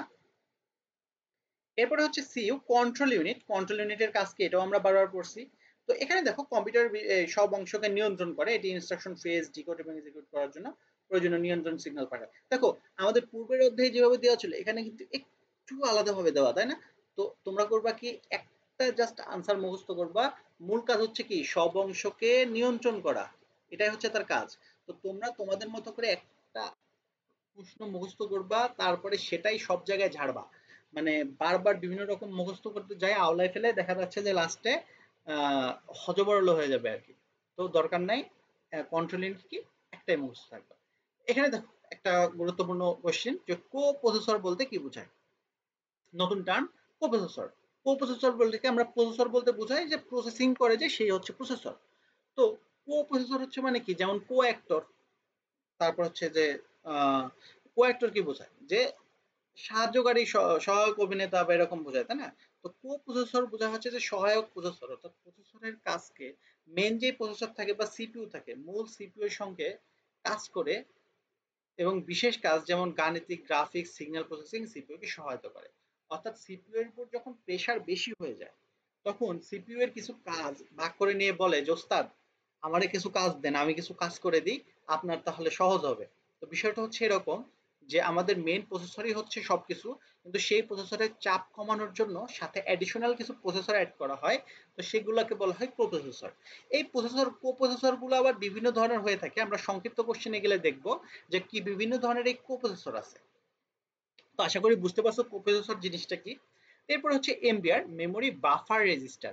মেমোরি বাফার বলতে কি বোঝায়, জাস্ট বাফার জিনিসটাই হচ্ছে এমন যে জাস্ট একটা জিনিস আসবে, তারে কিছুক্ষণ রাখবে, দেন আবার ট্রান্সফার করে দেবে। তো মেমোরি বাফার রেজিস্টার হলো কি একটি রেজিস্টার যা সিপিইউ এবং মেমোরির মধ্যে ডেটা আদান প্রদানের সময় অস্থায়ীভাবে ডেটা সংরক্ষণ করে। অর্থাৎ মেমোরি থেকে ডাটা যখন সিপিইউ তে পাঠাবে ডাইরেক্ট সিপিইউ এ না পাঠায় ফার্স্টে বাফার রেজিস্টারে পাঠায়, দেন বাফার রেজিস্টার থেকে সিপিইউ তে যায় আর কি।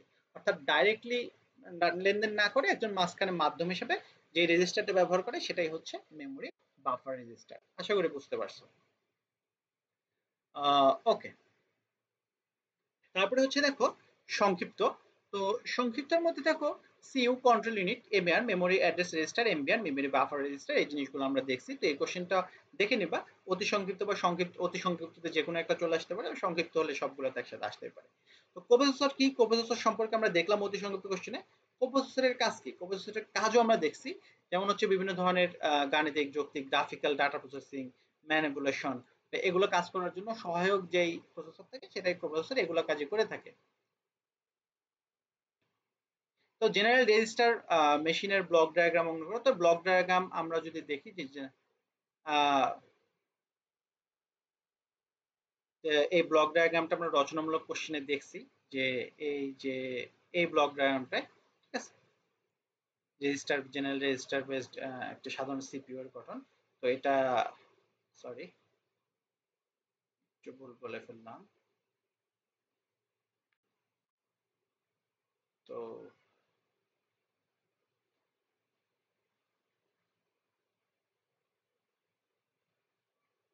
আচ্ছা, এই কোশ্চেনটা এখান থেকে দেখার দরকার নাই, general purpose register based machine. তো জিপিআর মানে general purpose register based machine. তো এটা আমরা চ্যাপ্টার 2 তে যে কোশ্চেনটা দেখছি না, যে general purpose register based machine, তো সেই কোশ্চেনের আনসারটা এখানে দিয়ে দিবা, ঠিক আছে। তো general purpose register based machine এখানে এটা দেওয়ার দরকার নাই। তারপরে হচ্ছে এখানে মূলত দেখো যে এখানে 4 বিটের জেনারেল পারপোজ রেজিস্টার অঙ্কন করে দেখো। তো জেনারেল পারপোজ রেজিস্টার, এখানে জেনারেল পারপোজ রেজিস্টারের কথা যদি বলা হয় তাহলে হবে কি, যে আমাদের নরমালি একটা রেজিস্টারের সেল যদি দেখো, এই কোশ্চেনটি ইম্পর্টেন্ট, 4 বিটের জেনারেল পারপোজ রেজিস্টার অঙ্কন করে দেখাও আর কি, ঠিক আছে। 4 বিটের জেনারেল পারপোজ রেজিস্টার অঙ্কন করে দেখাও, এটা ইম্পর্টেন্ট কোশ্চেন। তো 4 বিটের জেনারেল পারপোজ রেজিস্টার অঙ্কন করা একটা বেসিক সেলও যদি আমরা দেখি, তো একটা বেসিক সেল একটা রেজিস্টারে কি কি থাকে দেখো, এখানে আমাদের দুইটা কন্ট্রোলিং সিগন্যাল S0 এবং S1 আছে। এরপর হচ্ছে ক্লক আমাদের সেলটাকে অ্যাক্টিভ করার জন্য, ক্লিয়ার আমাদের রিসেট করার জন্য আর কি, ঠিক আছে। এই সেম জিনিসগুলো এই পাশে জাস্ট বাফার আকারে ট্রান্সফার করা হয়েছে, আর এখানে আমাদের কিউ দিয়ে আর আউটপুট দেখা হয়, ঠিক আছে। আর ইনপুট, এক্সটার্নালি ইনপুট দেওয়া হচ্ছে উপরের এই 4টা ইনপুট সিগন্যালের মাধ্যমে, ঠিক আছে। এই হচ্ছে আমাদের জেনারেল রেজিস্টার মেশিনের বৈশিষ্ট্য, যেখানে হচ্ছে মূলত আমাদের ইনপুট দেওয়া হয় এই যে উপরের এই সিগন্যালগুলোর মাধ্যমে, আউটপুট দেওয়া হয় এই নিচের যেই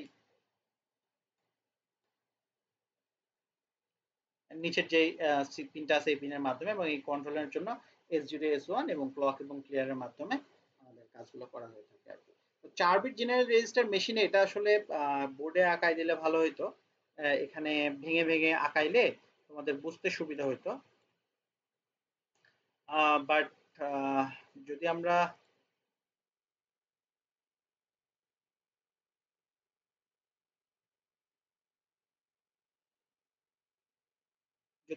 নর্মালি দেখি, তো এখানে মূলত 4টা সেল রাখা হয়েছে, তোমাদের একটু বোঝানোর চেষ্টা করি। তো 4টা সেল রাখার পরে এই প্রত্যেকটা সেলের এই যে যে আমাদের সিগন্যালগুলো আছে S0, S1, ক্লক এবং ক্লিয়ার, প্রত্যেকটার সাথে প্রত্যেকটাকে কানেক্ট করে দেওয়া হয়েছে, ঠিক আছে। এবং ইনপুট গুলোকে করা হয়েছে কি, ইনপুট গুলোকে লেফট শিফট রাইট শিফটের জন্য, আমি একটু যদি দেখাই দিই, কিভাবে দেখাই, এই যে দেখো প্রত্যেকটার আমাদের ইনপুট গুলো যেগুলো, 3 নাম্বার পিনটা 0 থেকে 3 পর্যন্ত যে 3টা পিন আছে, এই যে 3 নাম্বার পিন, 3 নাম্বার প্রত্যেক জনের 3 নাম্বার পিনটা ইনপুট হিসেবে ব্যবহার করা হয়েছে, 4টা যে ইনপুট সিগন্যাল, এবং আউটপুট হিসেবে Q3 থেকে Q0 পর্যন্ত এই 4টা আমাদের আউটপুট, ঠিক আছে। রেজিস্টারে 4টা বিট আউটপুট, 4টা বিট হচ্ছে আমাদের এখানে 4টা বিট। এরপর হচ্ছে কি দেখো, যে আমাদের লেফট শিফট রাইট শিফটের জন্য আমাদের কিছু কানেকশন দিয়ে রাখা আছে। যেমন হচ্ছে লেফট শিফটের জন্য হচ্ছে যে এখানে Q2 থেকে, তারপর হচ্ছে এখানকার জিরো সিগন্যালটা আবার 2, এখানকার জিরোটা আবার 2 তে, আবার এখানকার জিরোটা আবার 2 তে। এভাবে করা হয়েছে কি লেফট শিফট, এবং রাইট শিফটের জন্য করা হয়েছে কি যে 1, তারপর হচ্ছে যে এখানকার 1টা আবার এখানে আউটপুটে, এখানকার 1টা আবার আউটপুটে, এখানকার 1টা সেম ভাবে আবার আউটপুটের সাথে কানেকশন দেওয়া আছে আর কি। তো এই হচ্ছে, আমি জাস্ট কানেকশনটা একটু ভেঙে দিলাম যাতে তোমাদের নিজেদের মতো করে বুঝতে একটু সুবিধা হয়। এটা আসলে বোর্ডে ভেঙে ভেঙে আরো ডিটেলস করে বুঝালে ভালো, বাট পরীক্ষার আগে এত বেশি বুঝে কাজ নাই, পরীক্ষায় লিখতে হবে কিভাবে সেটা বুঝলে হলো। তাই না? তো ঠিক আছে, তো আপাতত এতটুকুই রাখি কোশ্চেনটা। তো কম্পিউটারে ইনস্ট্রাকশন সমূহ কয় ধরনের অপারেশন সম্পাদন করে? আরেকটা কোশ্চেন। তো তোমরা পড়ে নিও এই কোশ্চেনটা।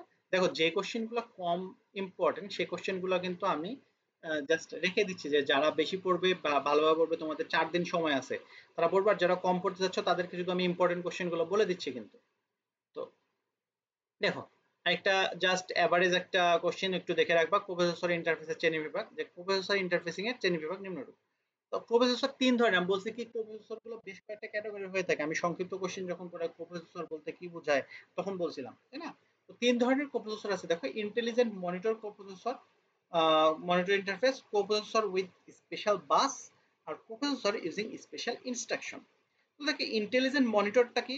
ইন্টেলিজেন্ট মনিটরটা হচ্ছে একটা কোপ্রোসেসর থাকবে যেখানে একটা কমন বাসের মাধ্যমে সবাই কানেক্টেড থাকবে। এই যে বাস, এই বাসটা হচ্ছে কমন একটা বাস যেখানে মেন প্রসেসরের সাথে কোপ্রোসেসর গুলো কানেক্টেড থাকবে। আর কোপ্রোসেসর গুলো সবাই কমন ক্লক সিগন্যাল ব্যবহার করবে। তো কমন ক্লক সিগন্যাল ব্যবহার করবে এবং সেই ক্লক সিগন্যাল ব্যবহার করে তারা একে অপরের সাথে কানেক্টেড থাকবে আর কি। ঠিক আছে? তো এরপরে আমাদের দেখো পরবর্তীতে এই কমন ক্লক ব্যবহার করে তারা একে অপরের সাথে কানেক্টেড থেকে বিভিন্ন ধরনের কাজ করে। তো আর যদি আমরা দেখি intelligent interface using special bus, তো করা হচ্ছে কি, এখানে আমাদের মেন যে প্রসেসর আছে, এই যে মেন যে প্রসেসর আছে সেই প্রসেসরকে সিস্টেম বাসের সাথে কানেক্ট রাখা হয়েছে। আর আমাদের বাকি যে প্রসেসরগুলো আছে সেই প্রসেসরগুলোকে কিন্তু আমাদের স্পেশাল আলাদাভাবে বাস ব্যবহার করা হয়েছে। এই আলাদা বাসের মাধ্যমে কানেক্ট করে তাদেরকে কি করা হয়েছে, যুক্ত করা হয়েছে। তো এই জন্য এটাকে বলা হচ্ছে স্পেশাল বাস। আর ইউজিং স্পেশাল ইনস্ট্রাকশনের কথা যদি বলা হয়, তো বাস তো আমাদের সেম রাখা হয়েছে, বাট ক্লক গুলোকে আলাদা আলাদা ক্লক ব্যবহার করে সবগুলোকে কানেক্ট করা হয়েছে। এই হচ্ছে 3 ধরনের আমাদের প্রসেসর। তো এই মেন এটুকুই হচ্ছে মেন জিনিস। তো চিত্র যদি আঁকতে বলে এই 3টা জিনিস একটু খেয়াল রাখবা, কোনটাতে বাসটা কানেক্টর কমন রাখা হয়েছে আর কোনটাতে আলাদা আলাদা ভাবে স্পেশাল বাস যেটা সেটাতে আলাদা ভাবে বাস রাখা হয়েছে, বাকি দুটাতে বাস সেম। আর আমাদের যদি বলা হয় যে আমাদের এই যে ইন্টেলিজেন্ট মনিটর ইন্টারফেস, সেখানে কমন ক্লক কমন বাস, তারপরে হচ্ছে আমাদের interface using special bus signal. তো স্পেশাল বাস সিগন্যালে করা হয়েছে কি, যে আমাদের আলাদা আলাদা ক্লক সিগন্যাল ব্যবহার করা হয়েছে এবং প্রসেসর আলাদা আলাদা বাস ব্যবহার করা হয়েছে। আর এখানে আমাদের স্পেশাল ইনস্ট্রাকশনে বাস তো কমন, বাট ক্লক গুলা আলাদা আলাদা ভাবে ব্যবহার করা হয়েছে। এই ছিল হচ্ছে চ্যাপ্টার 3। আশা করি চ্যাপ্টার 3 তোমরা বুঝতে পারছো। তো আমি কিছুক্ষণের মধ্যেই চ্যাপ্টার 4 শুরু করতেছি।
ওকে, তো আমি চ্যাপ্টার 4 শুরু করি।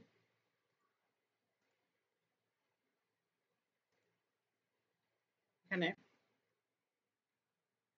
মেমোরি অর্গানাইজেশন এবং ইনপুট আউটপুট সিস্টেম, ঠিক আছে।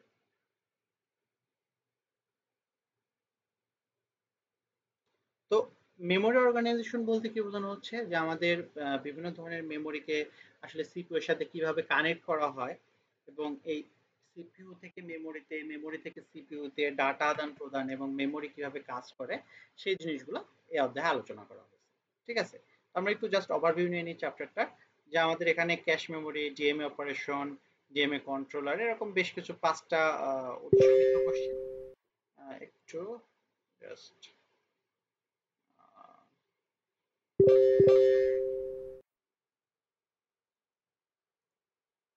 ওকে।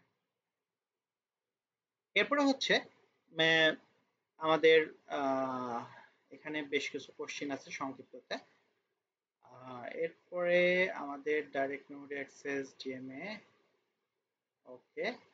রচনামূলকে centralised memory organisation, distributed memory অর্গানাইজেশনের চিত্র অঙ্কন করো। এরপরে ডিএমএ সিস্টেমের ব্লক ডায়াগ্রাম অঙ্কন করে বর্ণনা করো। আচ্ছা, চ্যাপ্টার 4 তুলনামূলক কম ইম্পর্টেন্ট, ঠিক আছে। তো আমি এখান থেকে জাস্ট ওভারভিউ দিয়ে দেবো হালকা করে। তোমাদের সবচেয়ে বেশি ইম্পর্টেন্ট চ্যাপ্টার হচ্ছে চ্যাপ্টার 5। চ্যাপ্টার 5টা সবচেয়ে বেশি ইম্পর্টেন্ট, ঠিক আছে।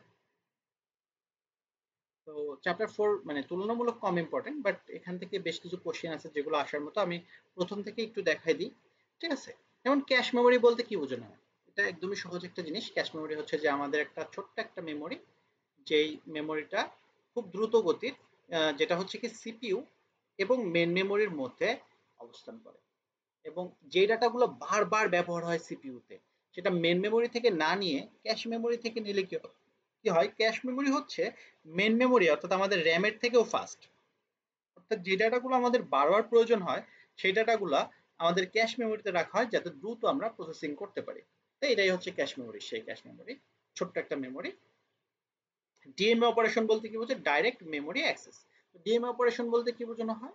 যে এমন একটি প্রক্রিয়া যেখানে সিপিইউ এর হস্তক্ষেপ ছাড়া, অর্থাৎ ডাইরেক্টলি আমরা সিপিইউ বাদেই ডাইরেক্টলি মেমোরি এবং ইনপুট আউটপুট ডিভাইসের মধ্যে ডাটা আদান প্রদান করতে পারি, এটাকেই বলা হয় ডিএমএ অপারেশন। এই ডিএমএ অপারেশনের কাজটা করা হয় ডিএমএ কন্ট্রোলারের মাধ্যমে। তো ডিএমএ কন্ট্রোলারের কাজ কি এটা যদি বলা হয়, তো এমন একটি হার্ডওয়্যার ইউনিট, ডিএমএ কন্ট্রোলার কি একটা হার্ডওয়্যার ইউনিট যা সিপিইউ এর পরিবর্তে মেমোরি এবং আইও ডিভাইসের মধ্যে ডেটা ট্রান্সফার পরিচালনা করে থাকে এবং ট্রান্সফার শেষে সিপিইউ কে তা জানিয়ে দেয়। এখানে মূলত বিষয়টা কি, সিপিইউ যখন কোনো সিপিইউ এর মাধ্যমে যদি আমরা ডাটা লেনদেন করি, তখন হয় কি সিপিইউ ডাটার প্রসেস করবে, প্রসেস করে দেন তারপরে লেনদেন করবে। বাট যখন আমাদের বড় পরিসরের কোনো ডাটা আমাদের লেনদেন করার প্রয়োজন পড়ে, তখন আসলে আমার ডাটাটা প্রসেস করার প্রয়োজন নেই, শুধুমাত্র ডাটাটা আমরা ট্রান্সফার করতে যাচ্ছি। তখন এই ডিএমএ টাইপের অপারেশন গুলো করা হয় যেখানে শুধুমাত্র ডাটা প্রসেস করা হয়, সেখানে সিপিইউ কে বন্ধ রেখে আমাদের এই মেন মানে কন্ট্রোলিং এর কাজটা করা হচ্ছে ডিএমএ কন্ট্রোলার। এরপরে দেখো যে প্রোগ্রাম ইনপুট আউটপুট এবং ইন্টারাপ্ট ইনপুট আউটপুট বলতে কি বোঝায়, এটা একটা পার্থক্য দেয় নাই না। আচ্ছা, এটা আহ, আমাদের চ্যাপ্টার 5 কি 6 এটার এটার একটা পার্থক্য আছে, যে প্রোগ্রাম আইও এবং আমাদের, আচ্ছা আমরা এখানে একটু দেখে নিই জাস্ট, যে প্রোগ্রাম ইনপুট আউটপুট বলতে কি বোঝানো হচ্ছে, সরাসরি সিপিইউ সরাসরি ইনপুট আউটপুট ডিভাইসের সঙ্গে যোগাযোগ করে এবং প্রতিটি ধাপে অপেক্ষা করে কাজ সম্পন্ন করে, অর্থাৎ সরাসরি সরাসরি সিপিইউ এর সাথে যোগাযোগ করে। ইন্টারাপ্ট ইনপুট আউটপুট হচ্ছে যে সিপিইউ অন্যান্য কাজ করতে থাকে, যখন হচ্ছে যে কোনো সিগন্যাল আসে যে সিপিইউ এর কাছে, তখন সিপিইউ তার কাজ থামায় সে আইও অপারেশন সম্পন্ন করে। এটা হচ্ছে ইন্টারাপ্ট আইও আর কি। তো প্রোগ্রামটা আইওতে ডাইরেক্ট সিপিইউ ডাইরেক্ট আইও ডিভাইসের সাথে যোগাযোগ করে কাজ করে, আর ইন্টারাপ্ট আইওতে সিপিইউ অন্য কাজ করে, যখন সিগন্যাল আসে তখন সিপিইউ তার কাজ বন্ধ করে আইও অপারেশন সম্পূর্ণ করে। যাই হোক, এরপর আমরা যদি দেখি মেমোরি বলতে বোঝায় হার্ড ডিস্কের বাহ্যিক উপাদানগুলো, এটা করার দরকার নেই। ক্যাশ মেমোরি বলতে কি বুঝি আমরা পড়ছি অলরেডি, একই জিনিস, এখানে জাস্ট চিত্রটা দেওয়া আছে। এই যে দেখো আমাদের সিপিইউ, সিপিইউ এর সাথে হচ্ছে যে এখানে প্রাইমারি মেমোরি আর তারপরে থাকে সেকেন্ডারি মেমোরি। এই প্রাইমারি মেমোরি এবং সিপিইউ এর মাঝখানে যে ছোট্ট একটা মেমোরি আছে, এই মেমোরিটাকে বলা হচ্ছে আমাদের ক্যাশ মেমোরি। তারপরে পরের কোশ্চেন যদি দেখি যে চারটি, এটা ভেরি ভেরি ইম্পর্টেন্ট একটা কোশ্চেন, ঠিক আছে। চারটি 1K ইন্টু 4 র্যাম চিপ ব্যবহার করে 4K ইন্টু 4 র্যাম তৈরির ব্লক ডায়াগ্রাম অঙ্কন করো। 1K ইন্টু 4 র্যাম চিপ ব্যবহার করে 4K ইন্টু 4 র্যাম তৈরির ব্লক ডায়াগ্রাম অঙ্কন করো। তো এখানে মূলত করা হয়েছে কি যে 1K ইন্টু 4 র্যাম মানে বোঝানো হচ্ছে যে এখানে আমাদের প্রথমের যে অংশটা দেওয়া আছে এটা হচ্ছে র্যামের ক্যাপাসিটি বোঝায়, অর্থাৎ 1 কিলোবাইটের 4টা র্যাম ব্যবহার করে 4 কিলোবাইটের 4টা র্যাম তৈরির প্রক্রিয়াটা এখানে বর্ণনা করতে বলা হয়েছে। তাহলে আমাদের করতে হবে কি, আমরা যদি দেখি যে 1 কিলোবাইটের একটা র্যাম সেখানে থাকে কি, সেখানে যদি দেখি আমরা যে সেম ভাবে A0 থেকে A9 পর্যন্ত এই 10টা অ্যাড্রেস লাইন থাকে, তারপরে হচ্ছে D0 থেকে D3 পর্যন্ত 4টা থাকে হচ্ছে ডাটা লাইন। এখানে যে পরে যে 4 লেখা আছে এই 4টা হচ্ছে আমাদের ডাটা লাইন আর কি, অর্থাৎ আমাদের কতগুলো ডাটা মানে ডাটা একত্রে ট্রান্সফার করতে হবে, অর্থাৎ 4টা এট এ টাইমে 4টা ডাটা ট্রান্সফার করতে পারবে। এখানে CS দিয়ে কন্ট্রোল সিগন্যাল আর W হচ্ছে একটা রাইট ইনেবল একটা সিগন্যাল আর কি। তো এই 4টা যখন হচ্ছে করা হবে কি যে 1K র্যাম অর্থাৎ 1 কিলোবাইটের 4টা র্যাম যখন আমরা একত্রে কানেক্ট করে 4 কিলোবাইটের একটা র্যাম তৈরি করব, তখন কানেক্টটা করব কিভাবে? এই কানেক্ট করার জন্য আমাদের ব্যবহার করা হয় হচ্ছে আমাদের ডিকোডার, ঠিক আছে। এই ডিকোডার ব্যবহার সরি মাল্টি এখানে আমাদের এটা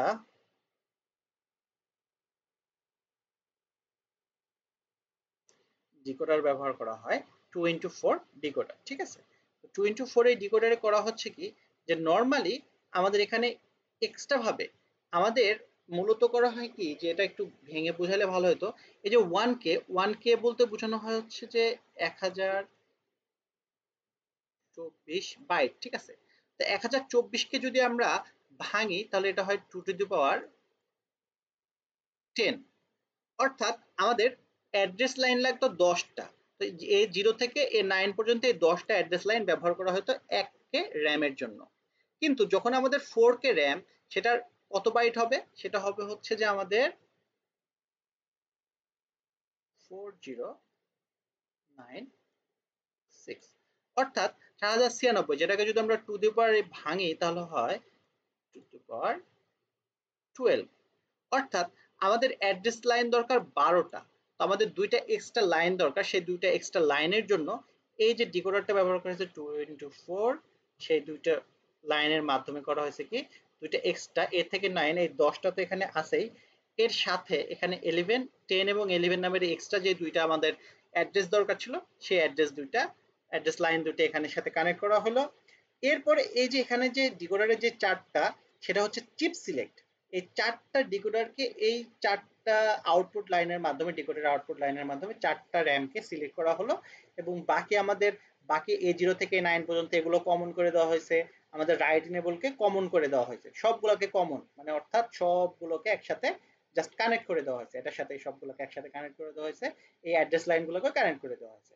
এরপরে আমাদের যে ডাটা লাইন আছে 4টা, আমাদের ডাটা লাইন কিন্তু সেম থাকতেছে 4K*4, এখানেও 4টা ডাটা লাইন, এখানেও 4টা ডাটা লাইন। তো সেক্ষেত্রে ডাটা লাইনগুলোকেও কমন করে দেওয়া হয়েছে, সবগুলোকে কমন করে দিয়ে 4টা ডাটা লাইন আউটপুটে বের করা হয়েছে। তো এভাবেই 1K*4 র্যাম ব্যবহার করে 4K*4 র্যাম তৈরি করা হয় আর কি। তো এই কোশ্চিনটাই তোমাদের একটু ঘুরায় আসতে পারে। ঘুরাই কিভাবে আসতে পারে যে তোমাদের এরকম আসতে পারে যে আমি একটু মুছে দিয়ে দিলাম,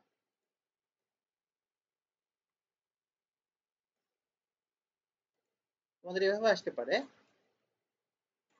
1K*8 ব্যবহার করে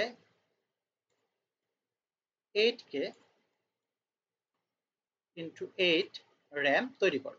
অর্থাৎ এখানে ছিল 1K*4 ব্যবহার করে 4K*4 র্যাম, এখানে 1K*8 ব্যবহার করে 8K*8 র্যাম। তো সেখানে করতে হবে কি সেম ভাবে কোনো কিছুই না, তোমাদের সেম 1K*8 এরকমই থাকবে। তোমাদের হচ্ছে যে এখানে শুধু D0 থেকে D7 হবে, এখানে অ্যাড্রেস লাইন সেম থাকবে। এখানে করতে হবে কি এখানে 2 এর জায়গায় 3টা লাইন হবে আর বাকি সবকিছু সেম থাকবে আর কি, ঠিক আছে। আর এখানে 8টা, মানে এই 8টা যে চিপ থাকবে সেই 8টা চিপকে এখানে আউটপুটের সাথে এই চিপ সিলেক্টের মাধ্যমে কমন কানেক্ট করে দিতে হবে, তাহলেই হয়ে যাবে। এইটুকুই হচ্ছে মূলত কাজ, যে তোমাদের 1k into 4 এর জায়গায় 4 8 1k into 8 থাকলে এই কাজটুকু করতে হবে। তো দেখো এখানে আরেকটা ইম্পর্টেন্ট কোশ্চেন, সেটা হচ্ছে কি কম্পিউটারের বিভিন্ন ডিভাইসের মধ্যে ডাটা আদান প্রদান করার পদ্ধতি সংক্ষেপে আলোচনা করা। তো বিভিন্ন ধরনের ডিভাইসের মধ্যে ডাটা আদান প্রদান করার জন্য আমরা তিন ধরনের পদ্ধতি ব্যবহার করে থাকি। একটা হচ্ছে প্রোগ্রাম ইনপুট আউটপুট, যেটা আমরা দেখলাম যে প্রোগ্রাম ইনপুট আউটপুট করা হয় কি, যেখানে আইও পোর্ট নামক একাধিক রেজিস্টার নামক বেসিক ডিভাইস সমূহের সাথে কম্পিউটার একটি প্রোগ্রাম নির্বাহ করে যোগাযোগ স্থাপন করে, সেজন্য এটাকে বলা হয় প্রোগ্রাম ইনপুট আউটপুট। আর এটা হচ্ছে ইন্টারাপ্ট ইনপুট আউটপুট, যেরকম ইন্টারাপ্ট সিগন্যাল ব্যবহার করা হয়, যে ইনপুট আউটপুট ডিভাইস থেকে প্রসেসরে ইন্টারাপ্ট সিগন্যাল পাঠানো হয় এবং প্রসেসর তার কাজ বন্ধ করে সেই ইন্টারাপ্ট অপারেশনে সাড়া দিয়ে কাজগুলো করে থাকে। এরপর হচ্ছে ডাইরেক্ট মেমোরি অ্যাক্সেস, যেখানে করা হয় কি, যে আমাদের সিপিইউ এর নিয়ন্ত্রণ ছাড়াই ডিএমএ কন্ট্রোলারের সাহায্যে সরাসরি মেমোরি এবং ইনপুট আউটপুট ডিভাইসের মধ্যে ডাটা আদান প্রদান করা হয়, তার জন্য সেটাকে বলা হয় ডাইরেক্ট মেমোরি অ্যাক্সেস। তো এই তিন ধরনের পদ্ধতিতে করা হয় কি আমাদের কম্পিউটারে বিভিন্ন, এই তিন ভাবে আমরা ডাটা আদান প্রদান করে থাকি। তো এই তিনটা পদ্ধতি, এই কোশ্চেনটা ইম্পর্টেন্ট, সংক্ষিপ্ত কোশ্চেন, তো এটা ভালোভাবে দেখে রাখবা। এরপরে দেখো আরেকটা ইম্পর্টেন্ট কোশ্চেন, ডাইরেক্ট মেমোরি অ্যাক্সেসের, আমরা এখান থেকে এটা দেখবো না, আমরা দেখবো হচ্ছে যে এখান থেকে ডিএমএ সিস্টেমের ব্লক ডায়াগ্রাম অঙ্কন করে বর্ণনা করো। তো ডিএমএ সিস্টেমের ব্লক ডায়াগ্রাম অঙ্কন করা বর্ণনা করা বলতে বোঝাচ্ছে কি ডিএমএ অপারেশনটা আসলে মূলত কাজ করে কিভাবে। আমি যদি সহজভাবে একটু বলি, দেখো আমাদের এই হচ্ছে মাইক্রোপ্রসেসর। এই মাইক্রোপ্রসেসর মূলত আমাদের করে কি, প্রসেসিং করে। তো এটার বাদে প্রসেসরকে বাদ দিব আমরা, বাট আপাতত বাদ দিব না, এই প্রসেসরকে আমরা আপাতত রাখবো। মূলত করবে কি, যে যখন পেরিফেরাল ডিভাইস মেমোরি অ্যাক্সেস করতে চায়, ঠিক আছে, এই পেরিফেরাল ডিভাইস, মানে ধরো দেখা যাচ্ছে আমার একটা পেন ড্রাইভ বা এই যে কোনো কিছু আমি চাচ্ছি যে সেটার মাধ্যমে আমি ডাটা লেনদেন করব। তো সেটাকে পেরিফেরাল ডিভাইস থেকে কি করা হয়, ডিএমএ রিকোয়েস্ট পাঠানো হয় কাকে, ডিএমএ কন্ট্রোলারকে। এই ডিএমএ কন্ট্রোলার যখন ডিএমএ রিকোয়েস্ট পায় পেরিফেরাল ডিভাইস থেকে, তখন সে সিপিইউ কে বলে তুমি একটু থামো, আমি ডিএমএ অপারেশন করব। তখন এই থামার জন্য তাকে হোল্ড সিগন্যাল পাঠায়। হোল্ড সিগন্যাল পাঠায় কাকে, সিপিইউ কে। সিপিইউ কে যখন হোল্ড সিগন্যাল পাঠায়, সিপিইউ তখন তার কার্যক্রমকে থামায় ফার্স্টে। থামানোর পরে সিপিইউ রিটার্নে হোল্ড এ বা হোল্ড অ্যাকনোলেজমেন্ট, অর্থাৎ সিপিইউ যখন তার কার্যক্রম থামায় ফেলে, তখন ডিএমএ কন্ট্রোলারকে জানায় যে হ্যাঁ আমি আমার কাজ থামায় ফেলছি, তুমি ডিএমএ অপারেশন করতে পারো। তখন ডিএমএ কন্ট্রোলার করে কি, এই ডিএমএ অ্যাকনোলেজমেন্ট পাঠা দেয় পেরিফেরাল ডিভাইসকে। তখন করে কি, এই ডিএমএ কন্ট্রোলারের মধ্যস্থতায় পেরিফেরাল ডিভাইসের সাথে আমাদের মেন মেমোরি কানেক্ট হয় এবং মেমোরি এবং পেরিফেরাল ডিভাইসের মধ্যে ডাটা লেনদেন শুরু হয়। ডাটা লেনদেন শেষ হলে করা হয় কি, ডিএমএ কন্ট্রোলার মাইক্রোপ্রসেসরকে জানাই দেয় যে আমার কাজ শেষ, তুমি আবার তোমার কাজ শুরু করো। এই হচ্ছে প্রসেস, যে আমাদের ডিএমএ সিস্টেম এর ব্লক ডায়াগ্রাম সহকারে বর্ণনা। ঠিক আছে, এই কোশ্চেনটা ইম্পর্টেন্ট, তো এই কোশ্চেনটা দেখে রাখবা। বাকি জিনিসগুলো এই যেখানে যে কোশ্চেনগুলো আছে এগুলো একটু তোমরা নিজেদের মতো চাইলে দেখে নিতে পারো আর কি, এতটা বেশি ইম্পর্টেন্ট না। তো সবচেয়ে বেশি ইম্পর্টেন্ট অধ্যায় হচ্ছে চ্যাপ্টার 5। তো আজকে চ্যাপ্টার 5টা দেখায় আমি শেষ করে দিব, এরপরে আগামীকালকে বাকি চ্যাপ্টার 6 থেকে চ্যাপ্টার 10 পর্যন্ত দেখাবো। ঠিক আছে, ওকে, তো শুরু করি। তো প্রথমে হচ্ছে মাইক্রোপ্রসেসর বলতে কি বোঝানো হয়। অধ্যায়ের নামটা যদি দেখি 8086 মাইক্রোপ্রসেসর আর্কিটেকচার।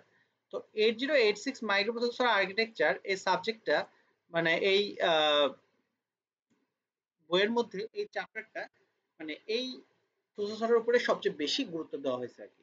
তো সেই জন্য এটার উপরে আলাদাভাবে একটা চ্যাপ্টার, যে 8086, একটা হচ্ছে ইন্টেলের মাইক্রোপ্রসেসরের একটা মডেল, যে মডেলের প্রসেসরে কিভাবে কি করা হয়, কোন ধরনের ইনস্ট্রাকশন ব্যবহার করা হয়, কিভাবে এক্সিকিউট করা হয়, এটার ব্লক ডায়াগ্রাম কেমন, এই সকল বিষয়গুলো নিয়ে এখানে আলোচনা করা হয়েছে।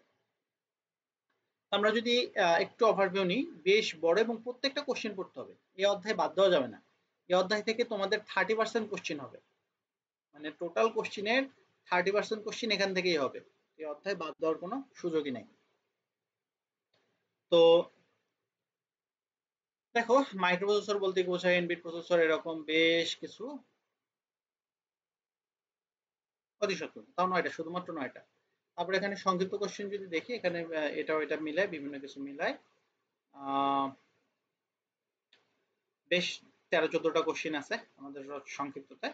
রচনামূলকে একটা, দুইটা, তিনটা,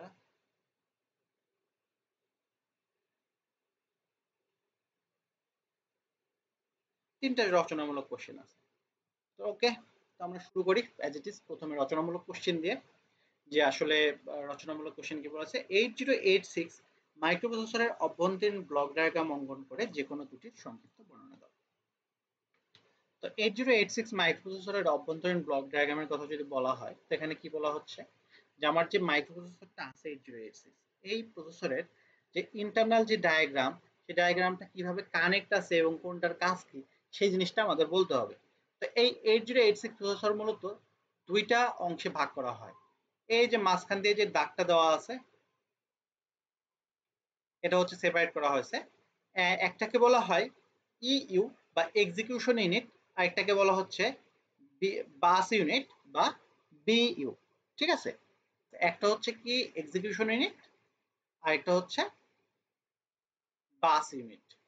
তো এক্সিকিউশন ইউনিট বাস ইন্টারফেস ইউনিট আর কি।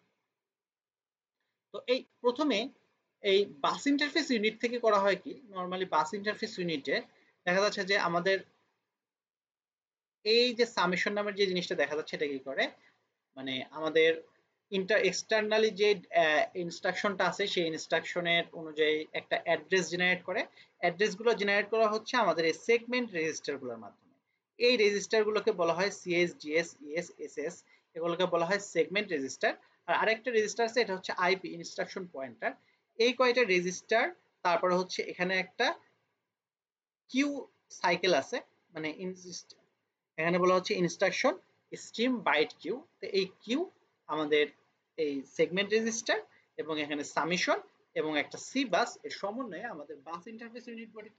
এবং এখানে যদি আমরা দেখি যে আমাদের এক্সিকিউশন ইউনিটের ভিতরে কি আছে, এখানে আমাদের H L, BS, BL, CS, CL, DSDL, এইগুলোকে বলা হচ্ছে আমাদের জেনারেল পারপোজ রেজিস্টার। এরপরে এসপি, বিপি, এসআইডিআই, এগুলো হচ্ছে আমাদের কিছু ইন্ডেক্স রেজিস্টার এবং পয়েন্টার রেজিস্টার। এরপর হচ্ছে আমাদের এএলইউ, অ্যারিথমেটিক লজিক ইউনিট। এরপর হচ্ছে ফ্ল্যাগ রেজিস্টার আর কন্ট্রোল সিস্টেম। এগুলোর সমন্বয়ে গঠিত হচ্ছে আমাদের এক্সিকিউশন ইউনিট। তো যখন আমাদের একটা অ্যাড্রেস বাস ইন্টারফেস ইউনিট থেকে জেনারেট হয়ে আমাদের ইনস্ট্রাকশন কিউতে আসে, এই কিউতে একই সাথে 6 বাইট ডাটা স্টোর করে রাখতে পারে। এবং কিউ থেকে যখন কোনো ইনস্ট্রাকশন আসে, ফার্স্টে আসে কন্ট্রোল সিস্টেমের কাছে। এই কন্ট্রোল সিস্টেমের কাছে আসলে আমরা জানি কন্ট্রোল সিস্টেমের কাজ কি, বিভিন্ন ধরনের টাইমিং এবং কন্ট্রোল সিগন্যাল তৈরি করে সবকিছুকে নিয়ন্ত্রণ করা। তো যখনই কন্ট্রোল সিস্টেমের কাছে আমাদের ইনস্ট্রাকশনটা আসে, কন্ট্রোল সিগন্যাল সিস্টেম বুঝতে পারে যে তার কিভাবে সবগুলোকে নিয়ন্ত্রণ করতে হবে, কার কাছে কোন সিগন্যাল পাঠানো লাগবে। তো সেই অনুযায়ী সেই কন্ট্রোল সিস্টেম থেকে আমাদের বিভিন্ন ধরনের সিগন্যালের মাধ্যমে আমাদের ডাটাটা আসে হচ্ছে অ্যারিথমেটিক লজিক ইউনিটে। তো অ্যারিথমেটিক লজিক ইউনিটে মূলত আমাদের ডাটাগুলোকে বিভিন্ন ধরনের কাজ করার পরে সেই ডাটা রাখা হয় আমাদের এই এইচএল, মানে অ্যাকুমুলেটর রেজিস্টার বলা হয় এটাকে। এই রেজিস্টারে ডাটাটা স্টোর করে রাখা হয়, বা আনুষঙ্গিক আরো রেজিস্টারের কাজ আছে, এবং সেটার মাধ্যমে রেজাল্টটার অনুযায়ী আমাদের ফ্ল্যাগগুলো সেট বা রিসেট হয়ে থাকে আর কি। এই হচ্ছে কাজ। এখান থেকে তোমরা বর্ণনাটা ছোট্ট একটু বর্ণনা দেওয়া আছে, পুরো বর্ণনা দেওয়া নেই, আমি জাস্ট আমার মতো করে বর্ণনা করলাম। তোমরা এইভাবে বর্ণনা করে দিতে পারলে ভালো। এটা ভেরি ভেরি ইম্পর্টেন্ট একটি কোশ্চেন ছিল। আরেকটা ভেরি ভেরি, এই যে 3টা কোশ্চেন দেওয়া আছে, ঠিক আছে, চ্যাপ্টার 5 এর যে রচনামূলক 3টা কোশ্চেন, তার মধ্যে ইনশাআল্লাহ 3টার মধ্যে একটা কোশ্চেন অবশ্যই আসবে। তো এগুলো কোশ্চেন কোনোভাবেই চিন্তা করো না যে এটা একটু কঠিন লাগতেছে, এটা বাদ দিই, এটা চিন্তা করার কোনো জায়গা নাই, ঠিক আছে। তো দেখো 8086 রেজিস্টার স্ট্রাকচার অঙ্কন করে জেনারেল পারপোজ রেজিস্টারগুলোর সংক্ষিপ্ত বর্ণনা। রেজিস্টার স্ট্রাকচার একটা হচ্ছে কি, যে কতগুলো রেজিস্টার আছে, 8086 এর যতগুলো রেজিস্টার আছে, সবগুলো রেজিস্টার মিলেই তৈরি হয় হচ্ছে রেজিস্টার স্ট্রাকচার। আর এই রেজিস্টার স্ট্রাকচারের মধ্যে কিছু রেজিস্টার আছে যেগুলো জেনারেল পারপোজে ব্যবহার করা হয়। তো সেই রেজিস্টারগুলোকে বলা হচ্ছে জেনারেল পারপোজ রেজিস্টার। তো ফার্স্টে কি করতে হবে, রেজিস্টার স্ট্রাকচার অর্থাৎ যত ধরনের রেজিস্টার আছে 8086 এ, সব রেজিস্টারগুলোকে কি করতে হবে, ড্র করতে হবে। ড্র করার পরে বাকি যেই জেনারেল পারপোজ রেজিস্টারগুলো আছে সেগুলোর হালকা করে বর্ণনা করতে হবে।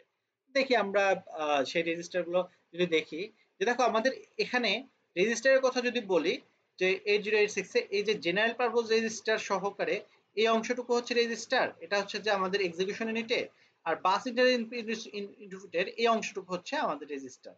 এই সব মিলাই হচ্ছে আমাদের রেজিস্টার, জেনারেল মানে টোটাল স্ট্রাকচার আর কি। তো এখানে দেখো যে আমাদের এইচএল, বিএসবিএল, সিএসসিএল এবং ডিএসডিএল, এই যে চারটা অংশ, এই অংশটুকুকেই বলা হয় আমাদের জেনারেল পারপোজ রেজিস্টার। এই রেজিস্টারগুলোকে আমরা জেনারেলি বিভিন্ন সময় বিভিন্ন বিভিন্ন কাজের জন্য ব্যবহার করতে পারি, এই জন্য এটাকে বলা হয় জেনারেল পারপোজ রেজিস্টার। এর সাথে এসপি, বিপি, এসআইডিআই, এসপি হচ্ছে স্ট্যাক পয়েন্টার, বিপি হচ্ছে বেস পয়েন্টার, এরপর হচ্ছে ডিআই ডেস্টিনেশন ইন্ডেক্স, এসআই হচ্ছে সোর্স ইন্ডেক্স। তো এরপরে আমাদের আইপি, এই যে আইপিটা কোথায় আছে দেখো, এই যে আমাদের বাস ইন্টারফেস ইউনিটে, তারপর হচ্ছে ফ্ল্যাগ রেজিস্টার আছে হচ্ছে আমাদের এখানে, আর সাথে হচ্ছে সিএস, ডিএস, ইএস এবং ইসএস, যে সেগমেন্ট রেজিস্টার চারটা, সেই সেগমেন্ট রেজিস্টার গুলো মিলে, টোটাল মিলে আমাদের এই সবগুলো রেজিস্টার হচ্ছে আমাদের 8086 এ আছে। তো সবগুলো রেজিস্টারকে জাস্ট এভাবে লিখে দিলেই হয়ে যাবে, এই হচ্ছে রেজিস্টার স্ট্রাকচার, এত কঠিন কিছু না, মানে সবগুলো রেজিস্টারকে আমরা কাউন্ট করলাম কিনা সেটা। তো এই হলো বিষয়। তো এই জেনারেল পারপোজ রেজিস্টার বিভিন্ন অংশের বর্ণনা। এখন দেখো এখানে এইচ এল, এই দুইটাকে একত্রে মিলে বলা হয় হচ্ছে এক্স, বিএসবিএল কে বলা হয় বিএক্স, সিএসসিএল কে বলা হয় সিএক্স এবং ডিএসডিএল কে বলা হয় DX. X, BX, CX, DX কেন? দেখুন, যখন হচ্ছে এস এবং এল একত্রে ব্যবহার করা হয় তখন দুইটা 8 বিট 8 বিট 16 বিটের একটা রেজিস্টার, এবং সেটাকে একত্রে বলা হয় এক্স বা অ্যাকুমুলেটর। বিএস এবং বিএল কে একত্রে বলা হয় বেস ইন্ডেক্স রেজিস্টার, সিএস এবং সিএল কে কাউন্টার রেজিস্টার বলা হয় এবং ডিএসডিএল কে ডাটা রেজিস্টার বলা হয়। বা এবং আলাদা আলাদা ভাবে এগুলোকে 8 বিটের রেজিস্টার হিসেবেও ব্যবহার করা যায়। তো এই হচ্ছে কথা। তো অ্যাকুমুলেটর রেজিস্টারকে কেন অ্যাকুমুলেটর বলা হয়? এই অ্যাকুমুলেটর রেজিস্টার হিসেবে ব্যবহার হয়ে থাকে এলইউ এর অপারেশন এবং অপারেন্ডকে স্টোর করে। মানে এলইউ যখন কোনো অপারেশন করে তখন অ্যাকুমুলেটর থেকে ডাটা নিয়ে কাজ করে, আবার রেজাল্ট অ্যাকুমুলেটরে জমা রাখে, এজন্য এটাকে অ্যাকুমুলেটর রেজিস্টার বলা হয়। বেজ রেজিস্টার মেমোরি লোকেশনে বিদ্যমান ডাটার বেজ অ্যাড্রেস ধারণ করার জন্য এটাকে বলা হয় বেজ রেজিস্টার। বিএস এবং বিএল, এটাকে মেলে বলা হয় বিএক্স বা বেজ রেজিস্টার। তো এটাকে বেজ অ্যাড্রেস ধারণ করে, এই জন্য এটাকে বেজ রেজিস্টার বলা হয়। এরপর হচ্ছে কাউন্টার রেজিস্টার। তো কাউন্ট করার জন্য শিফট, রোটেট, লুপ ইত্যাদি ইনস্ট্রাকশনের সাথে কাউন্টিং এর জন্য ব্যবহার করা হয়, এই জন্য এটাকে কাউন্টার রেজিস্টার বলা হয়, সিএইচ এবং সিএল।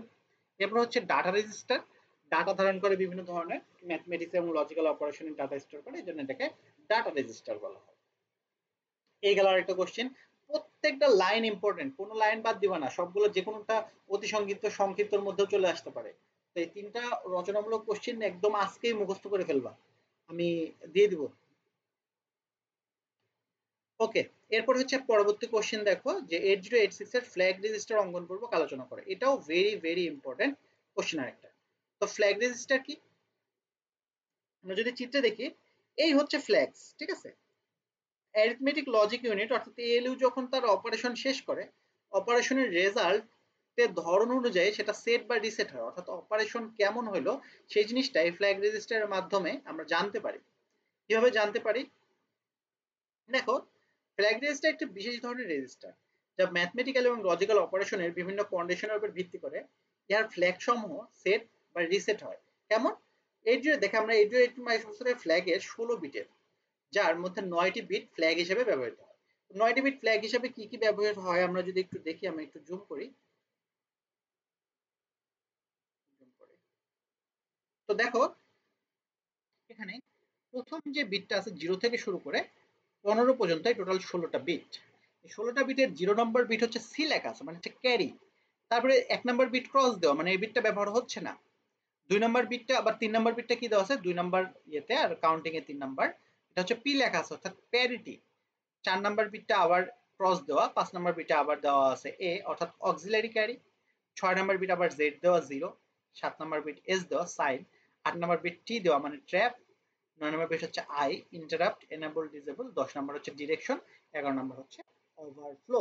তো এখন কোনটার কি কাজ আমরা যদি দেখি, যে সেট বা রিসেট হয় ফলাফলের উপর ভিত্তি করে। অর্থাৎ দেখো, ফলাফলে ক্যারি থাকলেই এই ফ্ল্যাগ সেট হয়, অন্যটা রিসেট হয়। কোনটা? Carry flag.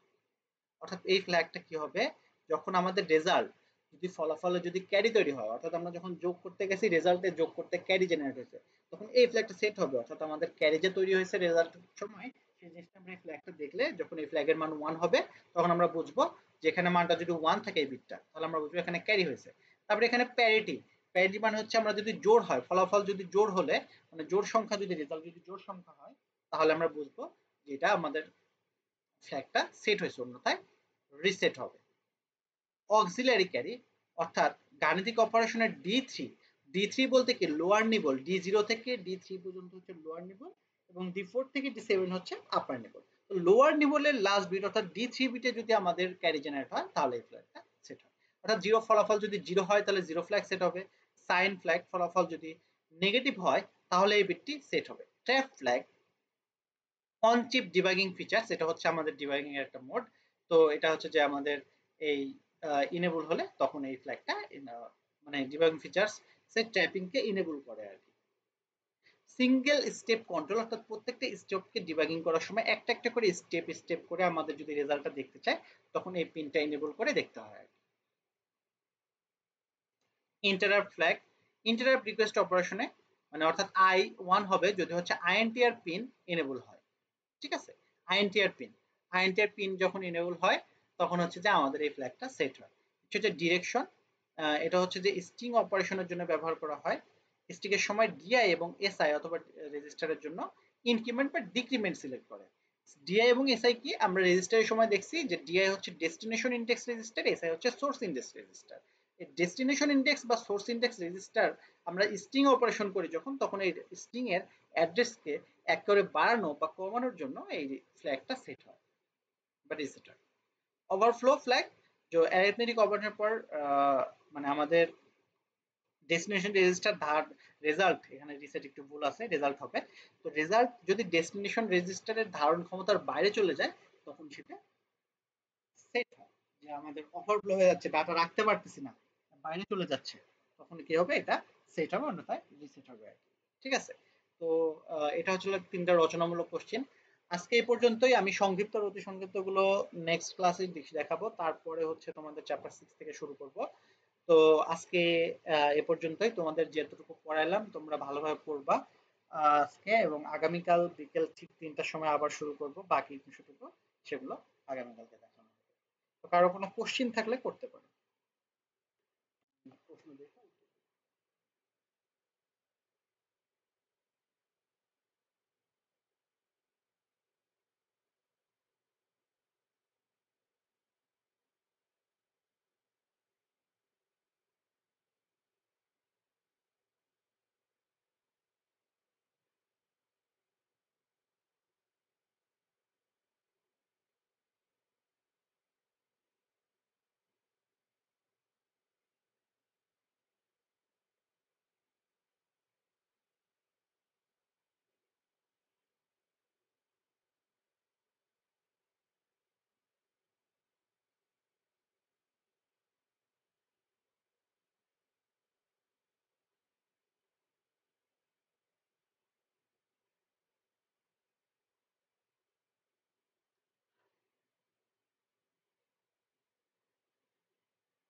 ওকে, এর মতো পর্যন্তই।